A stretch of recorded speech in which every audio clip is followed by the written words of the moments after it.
I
was just saying hey to Ash in the chat. What's happening, everybody?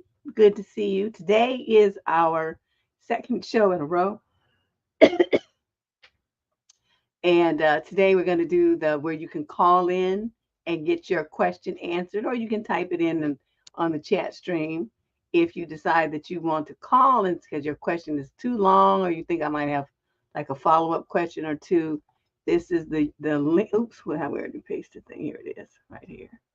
This is where you just click it on your phone or your tablet or whatever, and then you can just say your question on the air versus typing it out in the chat. If it's typed out, I'll put it across the screen so everybody can see it, no matter which platform they're viewing this show on. And that's how we're going to do things tonight. I have a couple of questions. Well, I guess probably about as many as I had last night to get out what it is that you want to say and how you want to say it. But the way that this show works is you pay the $10 fee. CashApp, that's my screen name for CashApp right there on the screen, Debsterism. You put your name in the chat. Tell me what your screen name was if you use CashApp, or you just use the Superchat feature on Facebook. It's $10 US.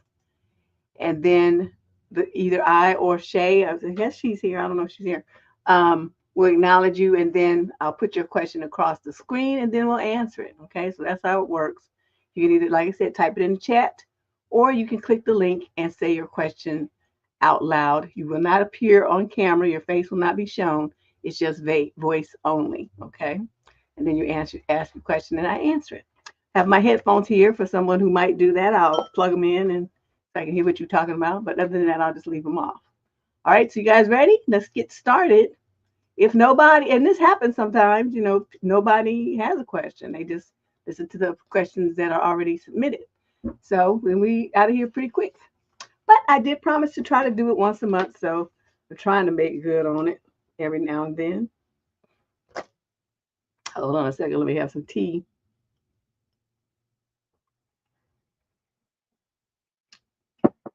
Some peach iced tea I saw in a bottle. I'm like, let me try that. Okay, here we go. Question number 1. This is from a young lady who is 23 years of age. Summary of issue: phone calls before first dates with a bunch of question marks. She's asking, I guess, if that's what we should do. I've noticed a trend. Now, keep in mind, she's only 23, and y'all do dating different than we ever used to do it. And I'm not seeing where your way of doing things is so uber successful. So let's see what she got to say. I've noticed a trend where my male matches on dating apps ask me out, but then ask to call or FaceTime before the date. They say it's to get to know each other, but isn't that the point of first dates? Why do people do this? I understand it could be a financial thing. My dates don't know this, but I always split the bill on first dates. And some of the date ideas really didn't cost any money, but it feels lazy and immature. Let me explain something to your silly, dumb, young ass. Why do you think somebody would want to meet you for a first date and spend any money or any time, and they don't know nothing about you. That is the point of the phase, what we used to call in my era, talking to. Okay, you talk to somebody to see if you even want to be bothered going out with them. You might decide that they're stupid, even if it doesn't, if it's not a money thing. You don't want to be around them because you don't have anything in common. That's the point of having conversations before you get up, go get a haircut, get his car detailed, and drive to wherever it is you're supposed to do and spend some money, whether it's just for you or for both of you, and then for the same on your end. So I'm not really understanding what your point is and why you think you're just supposed to get up, get somebody matched onto some phone or something, and then go to all the trouble to have a date with them without talking to them first. I'm trying to figure out what you think. I wish you had called in with this nonsense so I could ream you on the air because this is stupid thinking. The point of dating is to get to know somebody. Okay, you have to have enough interest in finding out more about that person than just the superficial stuff to want to go on a date. You just want to jump right to the dating part, and that's not how this works. That's why they do it, right, y'all? I mean, the talking, what we used to call talking to, right? That's when you ask all the basic questions, and that might continue even after you do the first date, the first meet and greet or whatever. You're still in the talking to phase because ain't nobody doing nothing, intimate. You ain't going to nobody's house. You're still trying to figure each other out. It's the talking to phase. And she want to skip by that part and just go right, start dating. Mhm. I don't understand why you think that how you came up with that. Yes, everybody's gonna want to talk to you on the phone first. Some people, this new technology, we only had the phone, but then AOL came out with the tech, the little messenger thing, so you could messenger people. And so that, you didn't have to do phone, you could do that. And then I started getting into the, stuff where you could use the right. Then getting stuff where you could actually see the other person. And then they came up with that on phone FaceTime on for iPhones and whatever else, I don't know, WhatsApp and all these other places where you could look at each other, at Facebook, all the stuff. But look at you actually see the person. I think Skype was the first one to do that, but I'm not positive. But yeah.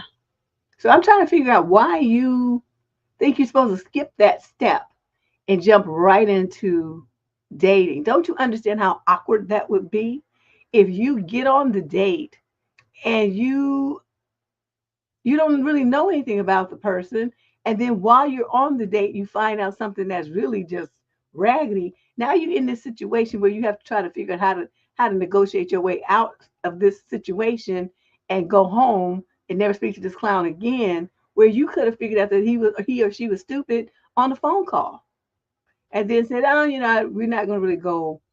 I don't think we have enough in common for us to continue dating, but I've enjoyed this conversation. And the shit is there. That's why people do that. So please redo your thinking about what dating's supposed to be. Aussie Hillbilly, it's afternoon where you are. Interesting.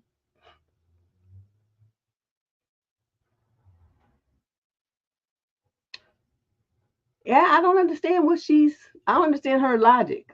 And then that's for real. So anyway, this is a show. If you have an issue that you want to get answered right here, right now in real time, you can either click this link that I'm about to post in here and call your question in, or you can type it in into the chat room. It's a $10 fee on Cash App, Debsterism. Bottom, it looks like the same as this bottom of the screen here. Or you can use the super chat feature on YouTube. Either one works fine. Wow, it's noon. Oh, interesting. It's 6 p.m. here, so it's a 6 hour time difference. Interesting. It's always interesting to see people from here from other countries. I enjoy that. We used to get a lot of Canadian people. I don't know. They kind of fell off, probably because of me, because I've been so irregular. I used to do my show on the same time every week, same time, same day. But during the summer, this past summer, I just fell off because there's just so much going on. I couldn't do it. Couldn't keep up. All right, so let us move on to question number 2. I have a total of, if nobody calls in, I have a total of, hold on, let me see how many questions are on here. Just to kind of, keep things moving. give us something to do while y'all wait to call in. Oh, this was long. How many questions is this? Okay, so I only have 14 questions. So it won't be but about an hour or so. Are you in Canada, Ash? Okay, wait. The rest of your peeps done fell off. All right, let's go on to question number 2. Wow, that was just really odd. It never ceases to amaze me how people come up with stuff that just don't make any sense. Then they wonder why their dating life is all jacked up. Half them dudes you wasting your outfits on, you wouldn't even waste them if you had talked to them first. Okay, so let's move on. Question number 2. The young guy is 26 and the woman he's writing about is 25. Summary of issue. Am I right for feeling like my girlfriend is putting up extreme boundaries? I've been with her for just over 2 years. We live together in an apartment.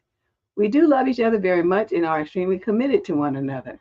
We're both very type A direct people that like to share our feelings and opinions.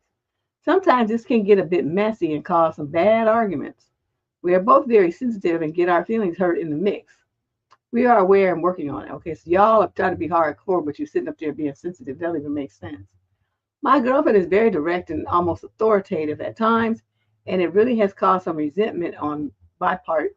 Typically, what happens is she expresses her feelings in a very demanding manner with an aggressive tone, and it constantly feels like she's talking to me like I'm a kid and she's the parent. Immediately, it gets me triggered, and we start arguing, and I can't actually listen to what is bothering her or her feelings. Yeah, she got that nasty ass aggressive way of communicating. I have voiced that she needs to communicate her needs and feelings to me in a calmer and more respectful manner, but she hasn't really fixed it, and she's not going to. So you just like the women I did a video about a couple of weeks ago, and I'm going to link to it up here about people not accepting reality, that wishful thinking shit. You keep wishing and hoping that they're going to change, and she done showed you for 2 years this is who she is, and yet you still saying what you want to see happen that's different. And I'm telling you, it's not going to happen. This is who you with, some like broom riding witch. This is her. Okay, this is who you picked. So he says, fast forward to last night, we got into a huge argument because she had a problem with some people I had on my social media account. She saw that I still had my ex from high school on my Facebook along with her family and kind of started spiraling from there. Keep in mind, this was a high school relationship that was over 10 years ago. She immediately started saying that she won't marry someone that has an ex on their social media and that it's disrespectful to have them on there. As she started expressing this in her typical authoritative way, I calmly told her I disagreed, that this shouldn't be a big deal, as this was an ex from a very unserious relationship in high school. I told her that she could have an ex from high school on her social media. It wouldn't bother me one bit, which is true. Well, then here's where it gets even harder for me to understand.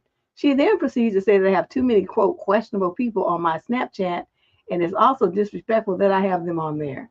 Keep in mind, I don't snap these questionable people, nor have I ever. And she knows that. They have been added on there from before I even met her. I started to tell her that these people were not a threat to us, and I never have and never will reach out to them because I'm in a committed relationship with you. She could have cared less about what I said and continued to repeatedly say, I will not marry or be with someone that has. Okay, so now she don't try to like flex. Questionable people on their social media is flat out disrespectful, and I won't explain it further. So, long story short, I could not understand her perspective because she did not elaborate, and now it just feels like she's trying to control me. I feel powerless in arguments like this, and it just seems to me that no matter what I might believe or feel, it just gets overshadowed. Oh, and by the way, I removed all of those questionable people in my ex from high school since I know her and she won't ever let it go. It will cause another string of arguments until I did. I started to feel like I'm losing my mind. You know what you have lost, though, is your nuts. You have lost it. And I'll get to you in a second, Lizzie. Thank you. Let me just finish this one part here with this young lad here. You done lost your nuts. Somewhere down the line, you've given them to this woman. You're now in the category of what I call milk toast. And you know she's never gonna respect you because you let her control you. Now when she starts talking about I will never marry this and that, what you're supposed to do is hold your finger out if you're giving her a ring and say, give me my ring back then. And start looking for a place to live, or I will, because this shit here is over. Because one thing I'm not gonna do is have somebody trying to control me and threaten me with a relationship. But see, you didn't do that.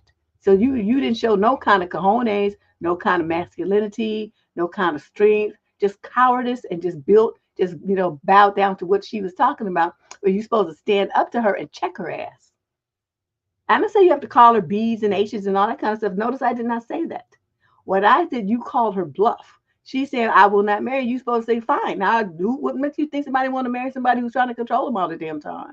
One thing, I had parents, and it wasn't you. I had somebody telling me what to do when I was growing up, and your face ain't on that team. So, you said you done said this way more than one time. And so I think that this is really what you want to do. And I'm in full agreement with that bullshit. So give me my ring back and start looking for a place to live. Get the fuck out of my life. That's what you need to do. And see, that's, if it were me, if I were a dude, that's how I would have talked to her. And you should have seen her face change, and she would have started backpedaling. But see, you put her in a position where she's having all this control over you, and you gave it to her. Where is the nuts in young men these days? Y'all don't have no kind of masculinity whatsoever. There's no way in this world some woman should be talking to you like that, and you should be doing what the fuck she says. That's your social media, and you're not married. And you should remind her of that. And she's talking about she's not gonna marry you, say fine. Well, then I'm gonna go add some more hoochies to my social media then. Since I'm gonna be single in a minute, I might need a roster. You see how I do things? I'm gonna up the ante on your ass. You're gonna try to threaten me. I'm gonna hurt you now. Now I'm gonna go for your jugular. And she's sitting up there talking. You say she's very aggressive and all this kind of stuff. Then you're supposed to up the ante. You know how I say match energy? The woman needs to match energy with the man, but the man needs to also match energy if he has some kind of bitch ass woman like you got. You don't let her talk to you like that. That is utterly disrespectful. And you just let her get away with it. Every time you let her get away with it, dude, she falls a little bit more out of love with you, and her respect level for you goes down.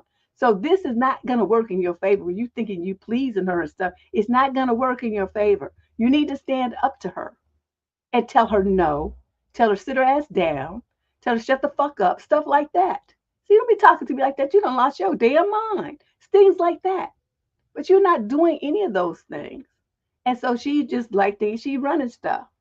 And you've put her in that position. You're not handling this right. Yeah, he needs to ditch her. I mean, for his own, and then get himself into some therapy, because what I'm feeling here, and a lot of my responses to these questions are like, I don't know, it's kind of like this intuitiveness and empathic knowing of what they're saying, as well as what they're not. And what I'm getting from him is he has a lot of fear of abandonment. Where it's the source of it, I don't know. But notice how he just, it caused all this anxiety and all stuff, but he's not speaking up. He's afraid to confront her. And when people are afraid to confront people that are mistreating them in a relationship like this, 99% of the time is because of some past trauma. So, like, I don't know who, caregiver, abandonment, something, a previous relationship that didn't work, and something's going on with dude, so that he feels it's preferable to stay in this relationship and be emotionally and verbally abused than it is to leave this situation. And a lot of women have the same problem. He just happens to be a dude, but it's the same shit. You don't let people talk to you like this. You don't let people threaten you with the relationship. Every single person who in my life has ever tried to threaten me with, well, I'll bye. You look just as good going as you did coming. So, and it's like, just like I liked you, I can unlike you like that. That's one thing I have learned to do in dealing with men, is turn my feelings on and off like a switch. They are never going to get that kind of reaction out of me ever. That's like, because I just really don't give a fuck. My father told me one time, you've never really been in love, which I disagree with. But what the issue with me is, I will always love myself more than I ever love any man. This is not going to happen. So if it's going to be a choice picking between you being happy and me being happy, I'm going to choose me every single goddamn time. And you just going to be like left in the wind and ta-ta, deuces. So yeah, he's having some issues. But sir, that's my advice to you. Please take it. Look for a place to move out if you got to go stay with a buddy for a little bit. Get your name off that lease. Let her have a place if she wants it, or both of y'all move, something like that. But this shit here should be over. Do not ever plan to marry a woman who treats and talks to you like this. Such disrespect. And this is only 2 years in. It's been going on for a while. Then, just imagine if you were married. You wouldn't be able to do nothing. You may as well then just start calling yourself her, because you wouldn't have no nuts at all. All right, now let me get over here to Lizzie's question and see what Lizzie's talking about. I've been watching you for a long time, she says. More women are saying no. No to children, to shacking up and going 50-50. That's good. Men are becoming unhinged. What is your prediction for the future if women continue to stand their ground? Well, I'm not really into fortune telling, but there's really only two options. Well, I guess there's three. There's only three options, and I'm seeing the third one, which I'm going to say first, happening a lot. Men will turn to each other. You notice how many gay guys there are now? Guys who are saying they're bi or bi curious or whatever. So that's one option. They will turn to each other for relationships or hookups or whatever it is that they be doing, and which is fine because that kind of hookup and lack of respect for someone's emotional thing that should stay amongst men. They should do that shit to each other. Okay, if you're gonna be hurting somebody, hurt each other. The second option is that men will realize that the intelligent ones, that if they want things to be the way that they want them to be, they have to give something to women. It's women are. There's a book with that title that women hold up half the sky, and it takes a strong and sensible man to realize that you can't really do too much in this world without women. Is things would come to a screeching halt, and so I think the smart ones will realize that it's not hurting you to give women emotional commitments and to be there and be honest and take care of your kids and stuff like that people used to just expect in society as a matter of course. That's somehow that changed. I'm not sure when that changed, but that's what they would have to go back to something like that. The third option is that there'll just be a whole bunch of single people that women will go to if they want to have a kid. They'll go to a sperm bank, and men will just sit around and be them people online. What they call them red pill people, angry that they're not getting nothing from women, but then not making the moves in order to be successful with women. Right?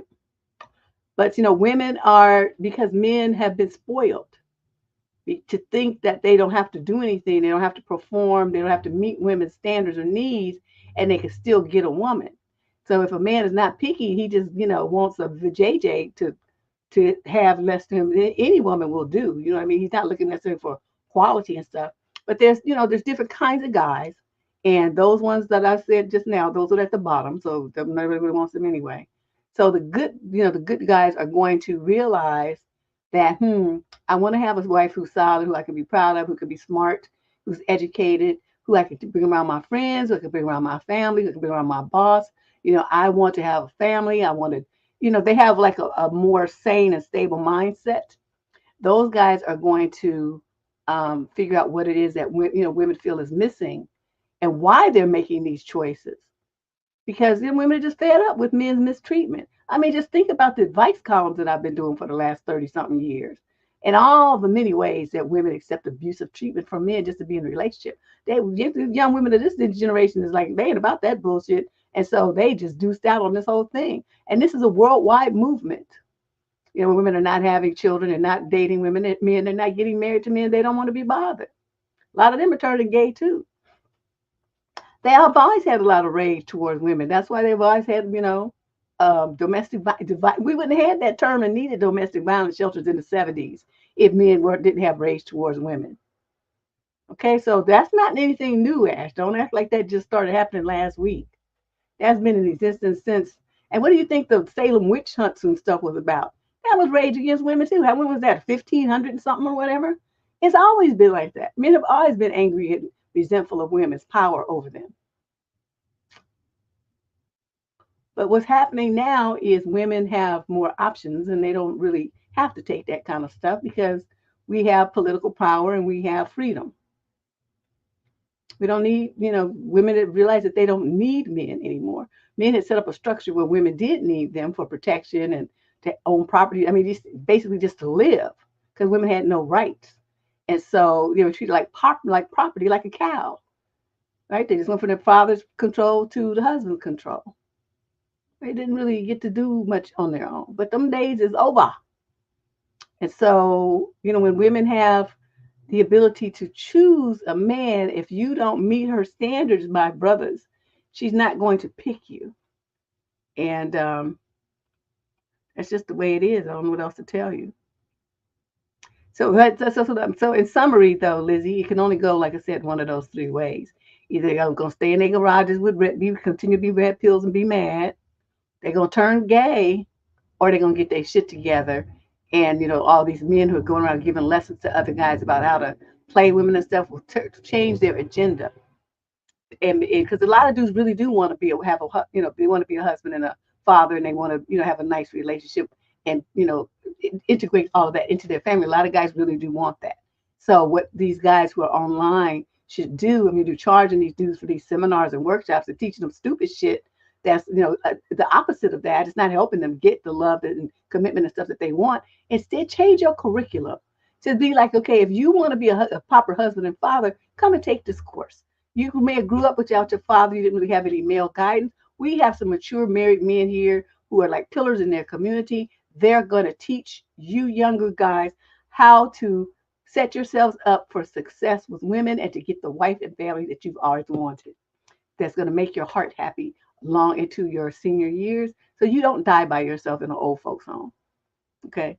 So if they change their curriculum, they could make a lot more money than they were making doing stupid stuff, because these dudes are hungry for that kind of information. Their fathers aren't there. Their fathers, if they are, they're not teaching them that. So you have a bunch of guys running around who don't know how to be a boyfriend. They don't know how to be a husband. They don't know how to relate to women respectfully. No one has taught them. This is something that fathers used to teach their sons growing up. But if your daddy ain't around, then who's going to teach you that? You see where I'm going with this? That is my response. That's my thought. So you guys might want to have some comments on that.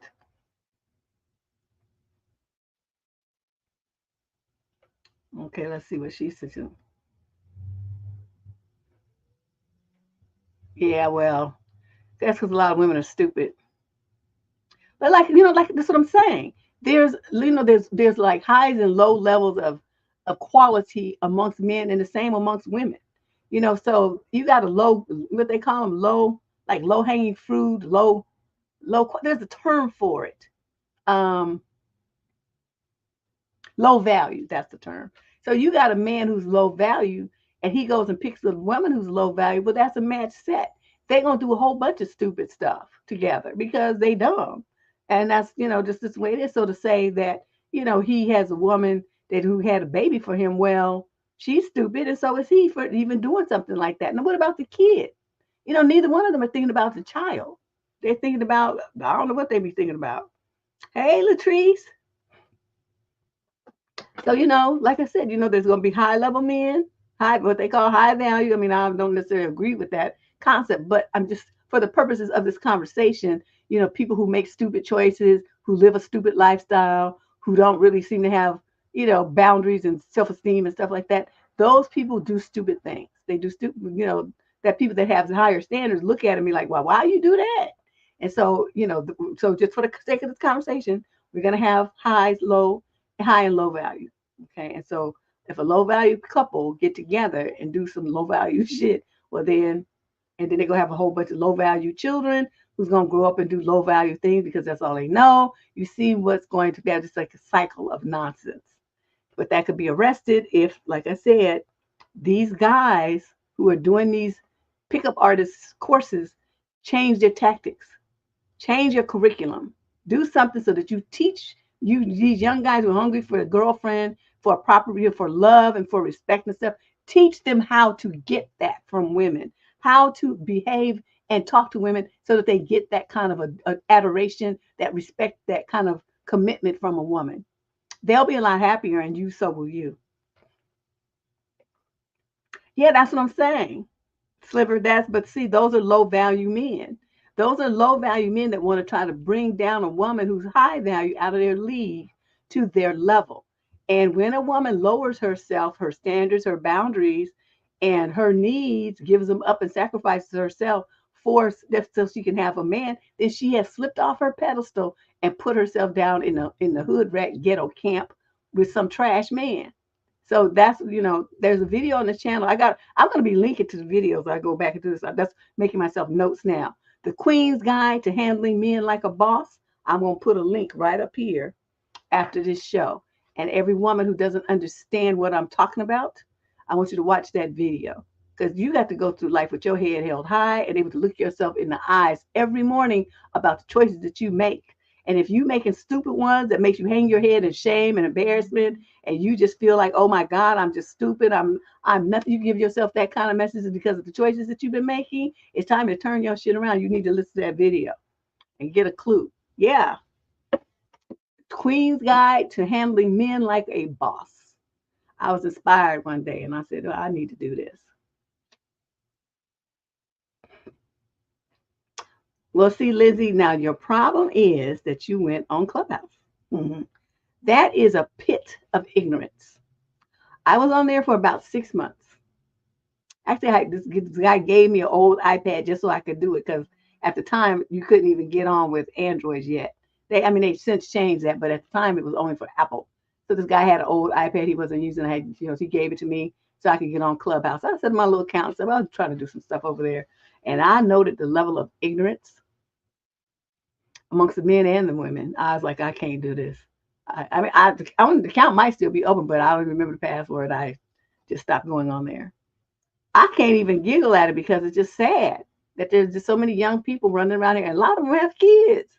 That's the part that was horrible, the most horrible. These are parents, and the level of ignorance is just mind-boggling.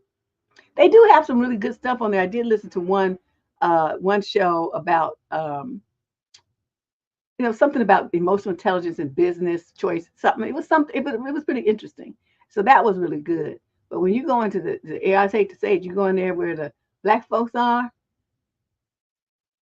trash and garbage. I just could not do it. I could not do it. Okay, let's see what Sliver says here. I was a guy who would compliment me at the start of the day when I was obviously you would compliment when he wants something. Oh yeah, well,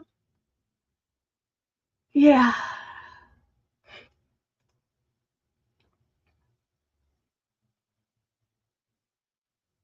Yeah, they wasn't trying to learn nothing, Lizzie. And I'm like, I'm fine with that because I'm going to put it out there. But like I said, you can lead a horse to water, but you can't make it drink.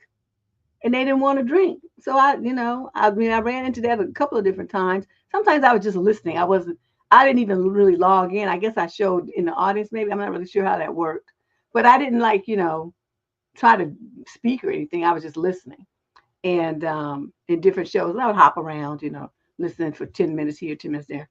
And it just never got better. It never got better. Yep, he sure was, Sliver. Luckily, see you know the game now. All right, let's move on here. I got 14 questions. Nobody's calling. We did get one question that was typed in. Thank you, Lizzie. That was a good one. That was a really, really good question, as a matter of fact. So that's the link if you want to call your question in. Remember, you will not be on camera, so don't feel like you don't want to show your face. It's only going to be your voice asking your question and discussing your issue. Or you can type it in here. It's $10 super chat fee or CashApp. I have my phone here so I can see somebody who sends in the CashApp. Okay. So let's look at question number 3. She says, she's 31 and he's 35. Summary of issue. My boyfriend wants me to pay half of his mortgage.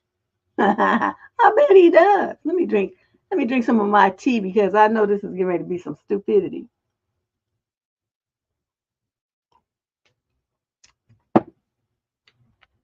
I need advice on the dilemma with my boyfriend that's been causing tension between us. We've been together for 2.5 years, and I moved in with him when my lease ended in July 2024, which coincided with him purchasing his first home. We'd already been together for 2 years at that time, but I didn't have enough money for a down payment, and we weren't married yet, so he bought the house on his own versus us buying it together. Good for you. That was smart. Is whether you had the money for a down payment or not, you were not supposed to use it on anything to do with him as a mere boyfriend. So that worked out for you. While we had discussed me contributing to the mortgage starting in 2025, no, you're not going to contribute to his mortgage ever. I didn't realize he wanted me to pay half since we hadn't specified an amount. I recognize that this miscommunication is partly my fault. I honestly thought I'd be paying a smaller portion given the big difference in our incomes and the fact that my name is not on the house. That's right. kind of pimp ass shit is he trying to pull? Before I moved in, he assured me that I wouldn't need to contribute to the mortgage until January 2025. We both felt this was fair because he wanted me to have time to save and ensure I'd be okay if anything went wrong between us, and I still had a small bit of debt I was paying down. I've been covering groceries, utilities, and even spent about $4,000 on brand new furniture for our bedroom when we moved in. Okay. Recently, the mortgage copy came up again, and that's when he said he expected me to start paying half of the mortgage and utilities beginning in the beginning of the year. I was taken aback and expressed my concern about starting to pay half the mortgage since my name isn't on the house and we're not married. To me, paying half doesn't seem fair when I don't have any ownership and would need to leave right away if we were to break up. Instead, he offered to give me half of what I paid for the furniture in the event we broke up and I needed to move out. No, all of it. I proposed an even 50-50 split once we're married and my name is also in the house, but he shut that down. He makes 3 times my income due to working 2 jobs, but to be honest, I don't know how long he'll want to keep that up. I then proposed a mortgage split proportional to our income, but he didn't think that was fair either. In his eyes, me covering half of the mortgage and utilities is fair since that is what I was paying for my apartment when I lived alone. I genuinely want to contribute fairly, but I'm also focused on my financial security. I'm worried about coming off as if I'm taking advantage of him, but I don't want to pay for something that feels inequitable. I want to find a solution that feels fair to both of us without creating further tension. I really appreciate any insight or suggestions on how to navigate this conversation. Well, the conversation is like this. You start looking for a place to live. You don't need a whole apartment. All you need is a room with another woman that you can share the rest of the house with. That's what you need. You can save money and you pay whatever it is that you're going to be paying over there and let him buy his own groceries, pay his own utilities, and all his other stuff, right? He can give you your money, all of your money for the bedroom furniture because you won't be taking it with you. You're going to buy new stuff because you want something that he hasn't touched. And then you're going to move out. Now, what I'm going to tell you is this, and see, you don't want to see the bullshit here because you in love and you thinking that this is fair and all that old simple shit here. I went off about this last night. So you can look at that. I don't need to say the same thing twice about you women who go in with this 50-50 mindset. That's the dumbest shit I've ever heard in my life. So you tell him, well, I'm glad. Thank you for your honesty and your candor. I'm going to start looking for a place to live. And we won't have to have this conversation again because one thing I'm not going to do is pay half of your mortgage. I'm not going to do that. I'm going to go and move myself into a lower housing cost situation where I'm just renting a room for somebody for 2 years or so, save up money for the down payment to buy my own place. That's what I'm going to do. And I'm not going to be paying half of your mortgage for you so you can save more money and use me. I'm not going to do that because I'm here, I'm cooking, I'm cleaning, I'm decorating, I'm doing all this stuff for you to create a house, a home out of this house that you bought. And all I'm hearing now is you want me to do all of that plus pay 50% when you make 3 times as much as I do. What fool do you think is going to go for this plan that you kind of concoct? So you can put more money in your pocket and I'm going to be out more money. I'm not going to do that. So what we're going to do is, and I'll consider whether we're going to stay together or not once that happens. But I'm going to start looking for a place, and hopefully I'll be out within the next 30 days. Definitely by Thanksgiving, 1st of December. And that's what you tell him. And you don't smile while you say it either. Okay? Because, basically what he's trying to do is pimp you. And you thinking that that he loves you and that's your boyfriend and all this old shit here. He's an opportunist and he's a user. Because whether you live there or not, he was going to still be paying the same mortgage. If he wanted you to be in a position where you paid off that debt and you saved up some money so you could buy a house too, then that conversation wouldn't even come up. You help him cover utilities and stuff like that. That's your contribution. Buying groceries and cooking, that's enough.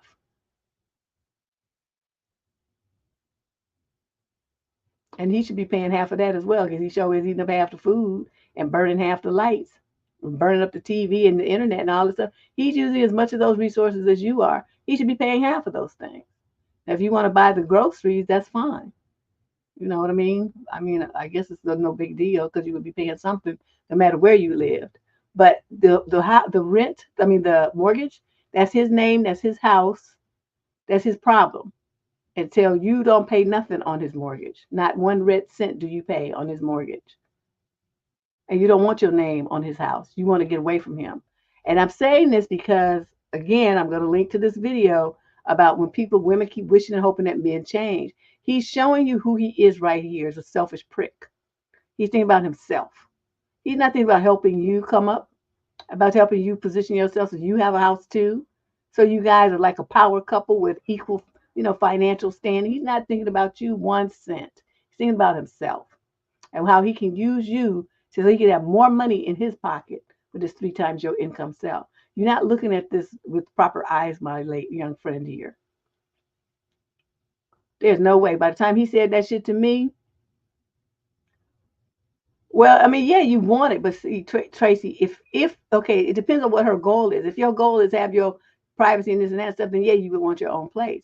If your goal is to save up money because you want to, within 2 years, 18 months, whatever, you want to have enough for a down payment to buy your own spot, then you're gonna sacrifice that shit for 18 months or 2 years. It's not that big of a deal, because when you think about it, like when I think about my house, it's like I'm in the kitchen, I sleep in the bedroom, take a shower, something in the bathroom, and then I'm in here, the room that used to be my daughter's is now my studio. But I'm only in here when I do the shows. I mean, I don't really need this whole space. And the rest of the house, like in the living room and stuff, I mean, sometimes I lay on the couch, but mostly that room goes unused because people don't be coming over here. So I'll either lay on the bed or lay on the couch. But it's like I don't have to have all the space. That's what I'm saying. Everything that I do, I could pretty much do in one room, and then the kitchen, which I could share with somebody. I could do that. Yeah. But, I don't want to because I'm not trying to get to what she's trying to do. But if I had that goal, trust me, I would suck it up and keep my money, as much of my money in my pocket as I could, because that would be my goal versus I can have all the privacy I want to when I get my own spot. All the time in the world, walk around butt naked in my house, in my shit, because I saved up the money to do it. So it just depends on what her goals are, what's your priority in life. That's what that means. So we're doing call in show. If you want an advice question, you want answered right now, this is the show. Normally we don't do that. We don't do this kind of show once a month. Tonight is the night. So you can click this link I just posted here on YouTube, and it's also on Facebook. You click that link, and oh shoot, I forgot I was gonna stream this on Instagram. I forgot all about it. Oops. And then you can say your question out loud. I have my headsets here. I can put them in. Or you can type it in the room and I'll display it across the screen for people to see what you have to say. Okay, either one. You pay your $10 advance on a Cash App or on YouTube Superchat. US dollars only. Thank you very much. And then I answer your question right in real time right now.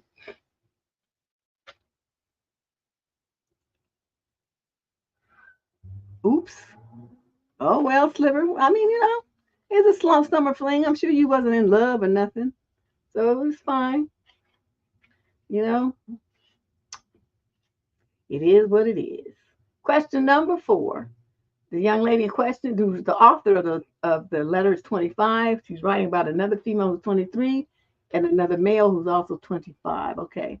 Summary of the issue. My friend is in a one-sided competition with me, and I don't know if I should walk away from this friendship.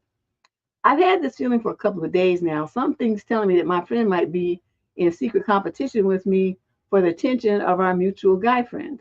Today she said something that confirmed it. Our three-way friendship is relatively new. We've hung out together a total of 3 times, and today we were at a football game together. The guy friend had mentioned that he had introduced me to his mom. The girl got stunned and asked in what context, to which he explained that his mom was also at the football game and we happened to meet her there. The conversation trailed off a little. We were all joking around, poking fun at the idea of me and him being a couple as a reason why I met his mother. Then she said something that caught me off guard. He said, quote, Well, I have an advantage over you because me and him will have FaceTime each other while we were peeing twice.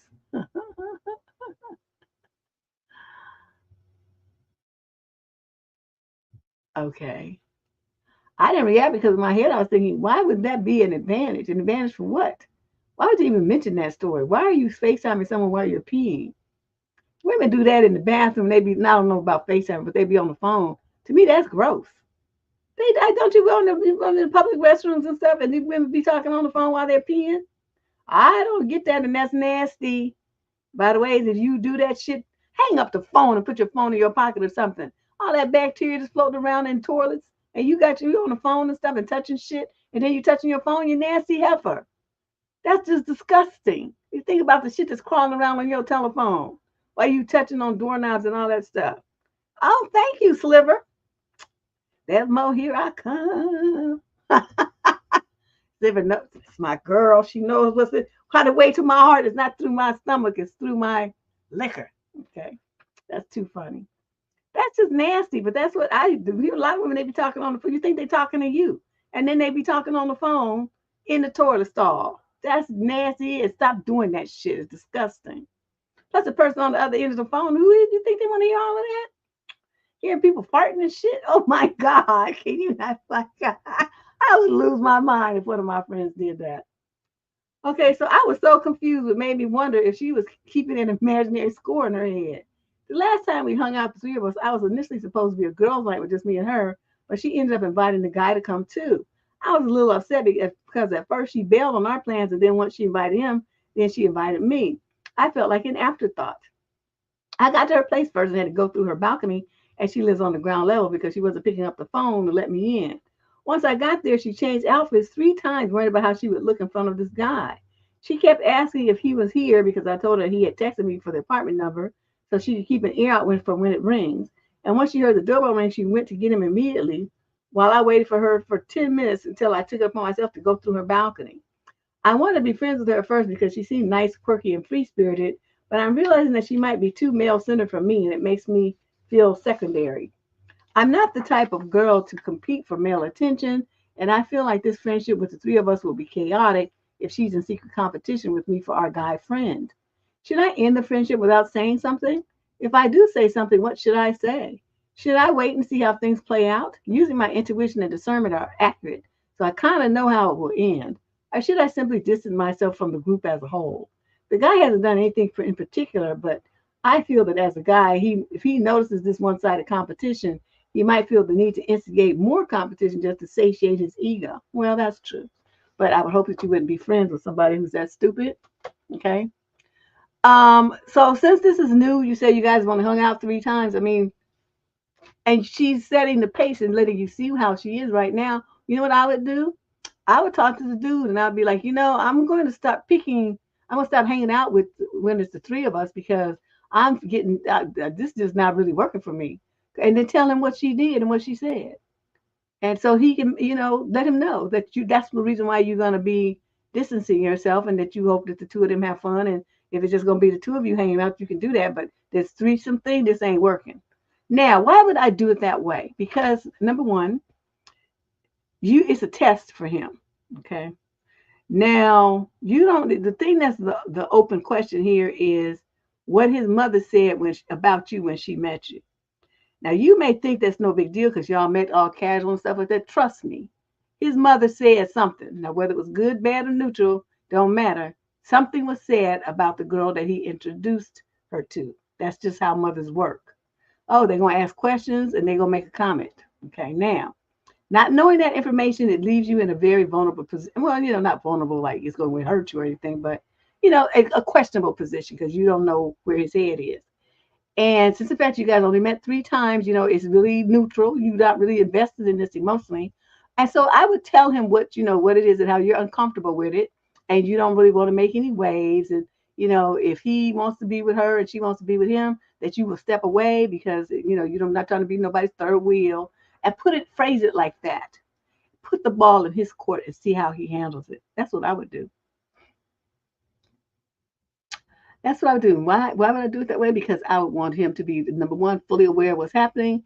And number two, to make a choice if that needs to be. He might have some other woman he's interested in, and he just hangs out with y'all as friends. You don't know that. He might be interested in you. You don't know that. He might be interested in her. You don't know that either. So by doing it this way, it puts the ball in his court, and you've already bowed out of the drama, and so he knows you're not really chasing after him, and neutral on the situation. And if he needs her to be happy, you're perfectly fine with that.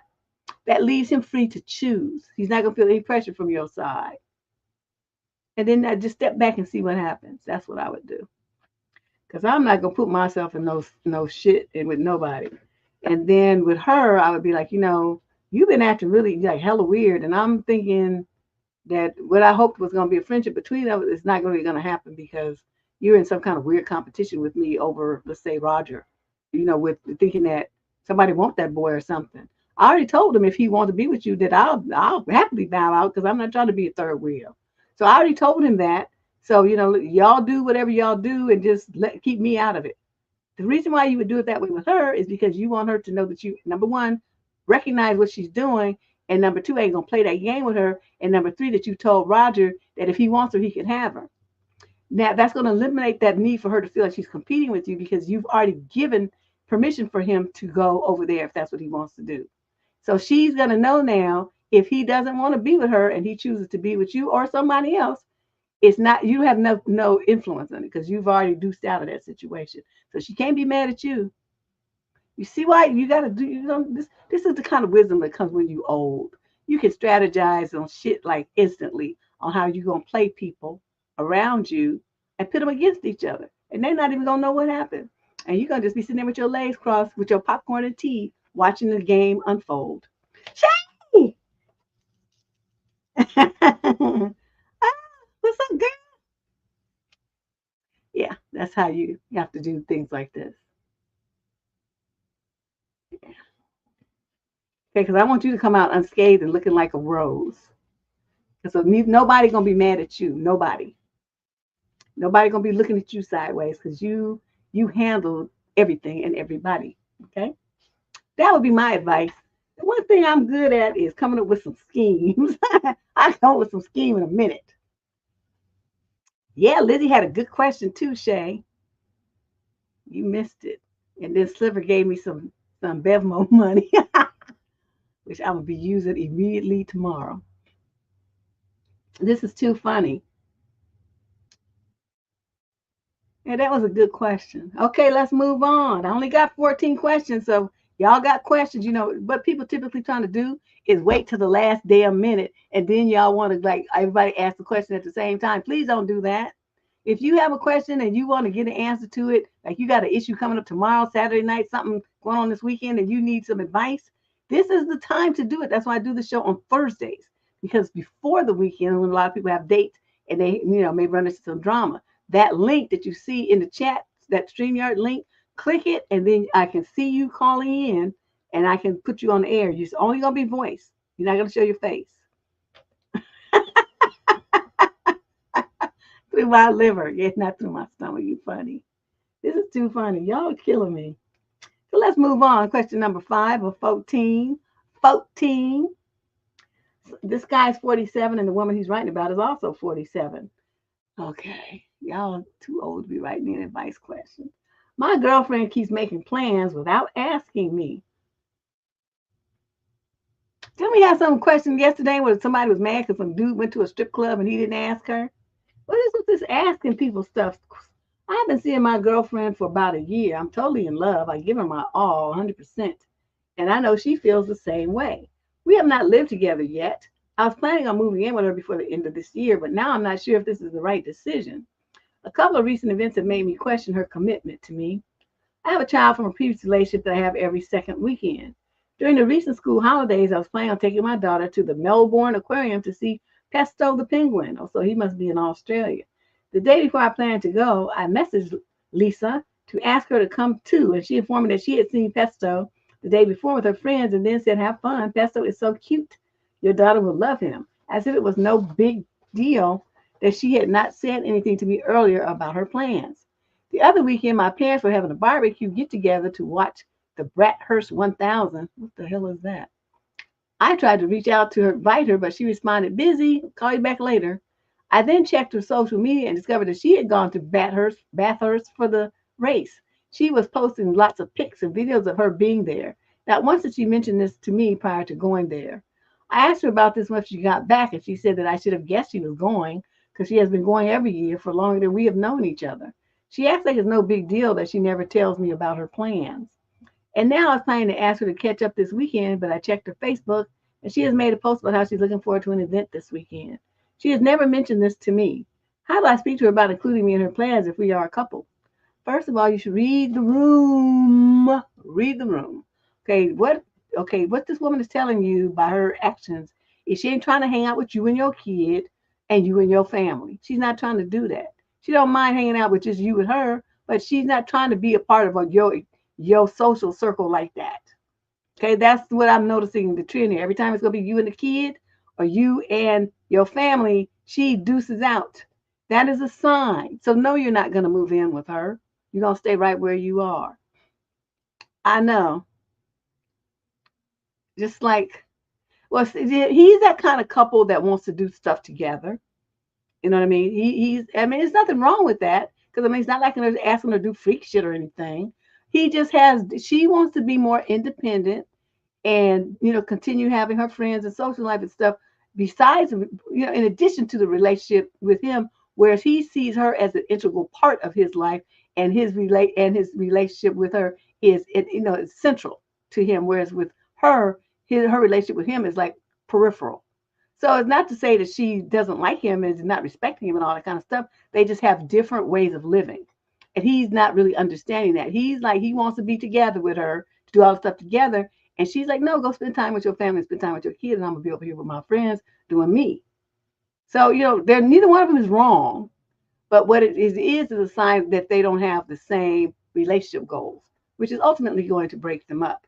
I mean, I can say this now. Before when I was young, I'm like, oh my God, talk about it. You can work it out. There's a solution. You can compromise. Bullshit. They damn near 50 years old. Who do you think gonna be changing at that age? She's what she is, and he's what he is. He needs more connection to his partner than she does, and she's not going to provide that because that's not who she is at 47. She's not going to change. Okay, so my dude, what you have to understand is when she has her little events and stuff, don't be chasing around after her. Go and set up some stuff, and go with your male friends to do whatever it is you want to do, or your family, your whatever. You by yourself. Do what you're gonna do, and then don't worry about her. See her when you see her, because that's the kind of relationship that y'all have. You not understanding that, but that's what it is. See her when you see her. Have fun together, then get up and deuce out and go on with your life. So no, you ain't gonna plan to move in with her. You're not gonna marry her. It's never gonna be that kind of party with this chick. Okay, it's not gonna happen. And it's time for you to accept that. Now, if that's the kind of relationship you want, I mean, 47, you still evidently, young enough, you got a kid and all the stuff, you moving around doing stuff. Go find somebody else who wants the kind of relationship, that togetherness that you do. I'm more like her. I don't know. I just don't feel like all that. I just, dealing around people's families too much is just tedious because, they be asking you questions. They want to be up on your business, ask you all kind of stuff and making suggestions and comments and being critical and say, I don't want to hear it. And I'm the kind now, like I tell people, when I want your opinion, I'll give it to you. And did I ask you for that thought? Did I ask you for your thoughts about what I should do with my life and my money? See, I'm like that now. And so when people are scared to invite me to around their family too much because they know they be doing some crazy shit. I'm going to tell them about themselves. I don't give a fuck that your auntie and your mother and your father right here. I'm going to check your ass right in front of everybody. And so the dudes be like, let me not invite her ass. And that's fine because I don't want to go anyway. And she ain't trying to be bothered with him and his kid and his mama and his daddy. And like I said, it's more than a notion to be around people's family, no matter how nice they are. They ask questions and they just intrusive and nosy. Well, when did you guys meet? Well, how did you meet? Well, how often do you see each other? Do you have any plans to live together? Do you have any plans? They just trying to think and they're making social chit chat conversation, but it's really nosiness. And if you shut it down and say, look, I don't want you like all of them mixed like that, don't be asking them kind of questions, then they get offended. But they really shouldn't have been asking them kind of questions in the first place. It's not their business. And I'd be quick to tell people, that's not your business. Why are you asking me that? Well, what do you like about it? They just have, and it's they're curious. I understand that. They, want to know, but it's like some gossip shit. I'm not giving you some fodder to gossip about me. You go and you figure that out and come up with some stories on your own. Leave me the fuck out of it.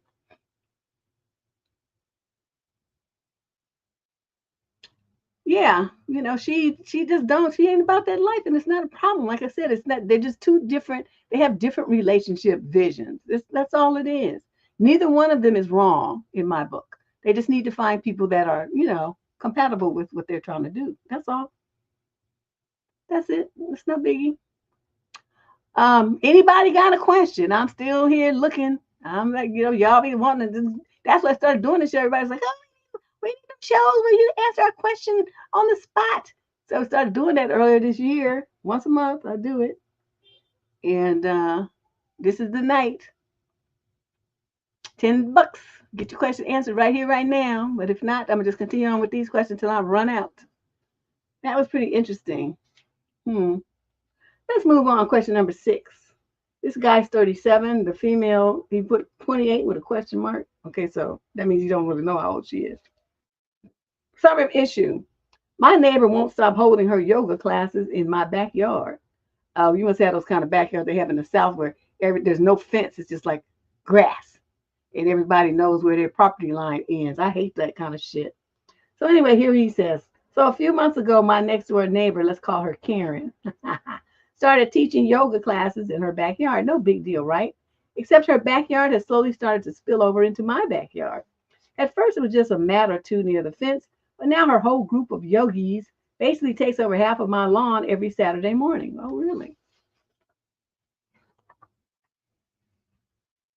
One day I looked out the window and they've set up an entire speaker system blasting calming nature sounds and healing frequencies, end quote, all while I'm trying to enjoy my coffee in peace. I politely asked her if she could keep her classes to her own side of the fence, and she just laughed, saying, oh, it's all one big green space anyway. The kicker, last weekend they brought out incense, and suddenly my backyard smelled like a meditation retreat while I'm trying to grill hamburgers. I asked her again to maybe shift the class back into her own yard. She told me I was being too territorial about shared nature and I should appreciate the community vibe.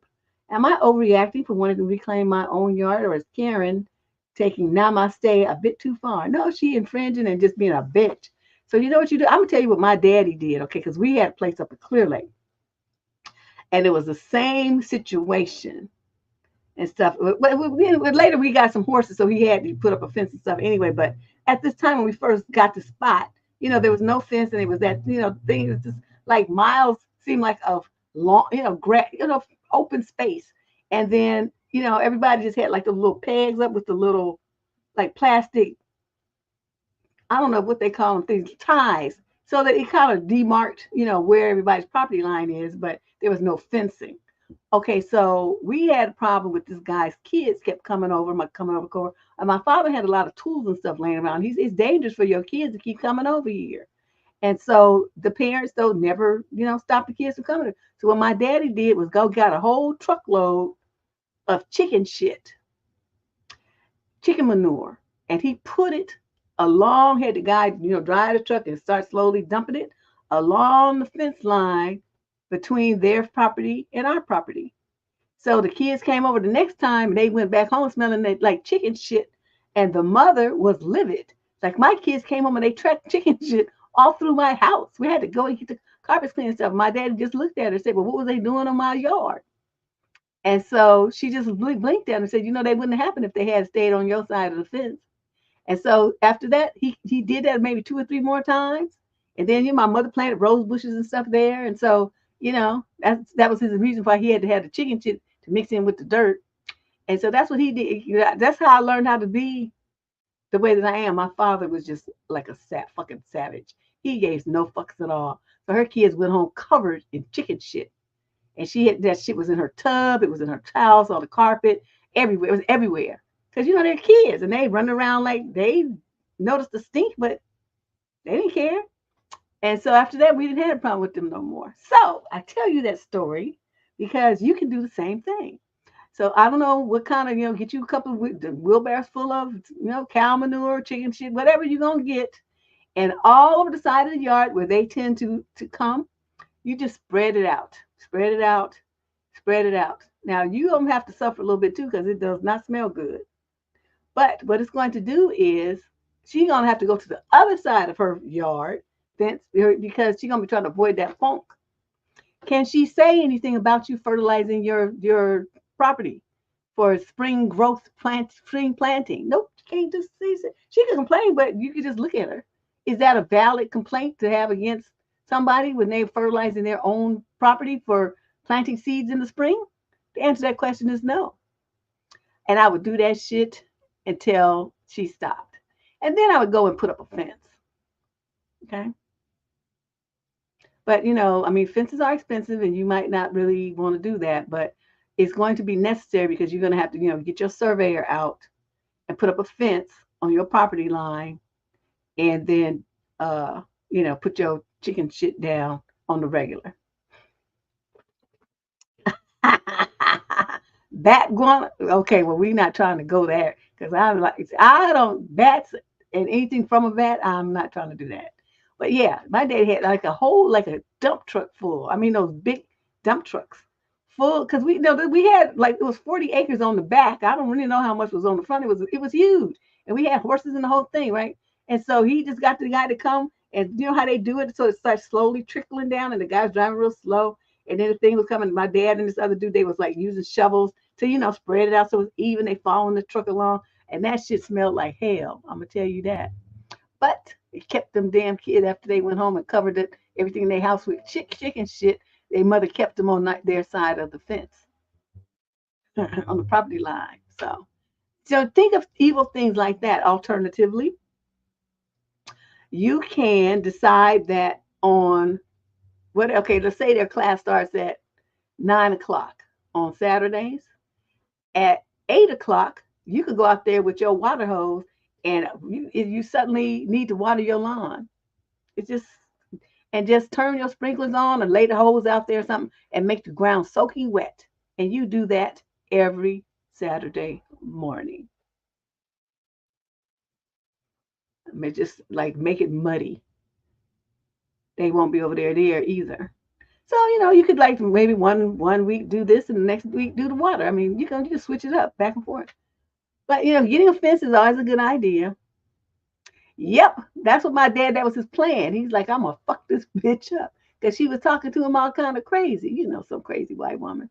And so my dad is a black man, and so he was like, oh, this bitch don't even know who she talking to. That was his general attitude. And so she was just very disrespectful and dismissive. And so this is up in Clear Lake. It's a lot of hillbilly type of it's color of my shirt neck folks up in there because they just was out of control. They had some, KKK kind of activity going on up there at that time. And so my dad wasn't having it. He wasn't having it. And so that was his approach. So it was a passive aggressive kind of thing like a white person would do. Because, black people don't tend to be that passive. We just be more aggressive with our just straight up wood shooter. But he did that. And he's like, okay, yeah, them three little motherfuckers, they gonna go role playing in this chicken shit, and let's see what happens after that. And sure enough, they did it just like 2 days later. And then so after that, this problem was solved. She was mad as hell, as he said, mad as a wet hen. But her kids, she banned them from coming over there anymore because we always made sure we kept chicken shit there. And then after that was rose bushes with all them thorns, so they wasn't trying to fuck with those either. So it worked out. But that's just how it goes sometimes. You have to. They ride four-wheelers. Oh no, no. You know what? Be on my lawn with you gonna be riding some four-wheelers. You know how they have those spikes, those spike things. I'd be like, oh yeah, I've had troubles with people running over my lawn, so I had to put those out to protect my investment. My lawn was expensive and all my rose bushes and stuff. I'd have them spikes like the highway patrol use when they want to stop somebody who's doing a high-speed chase. Fling that shit down. Run over this if you want to.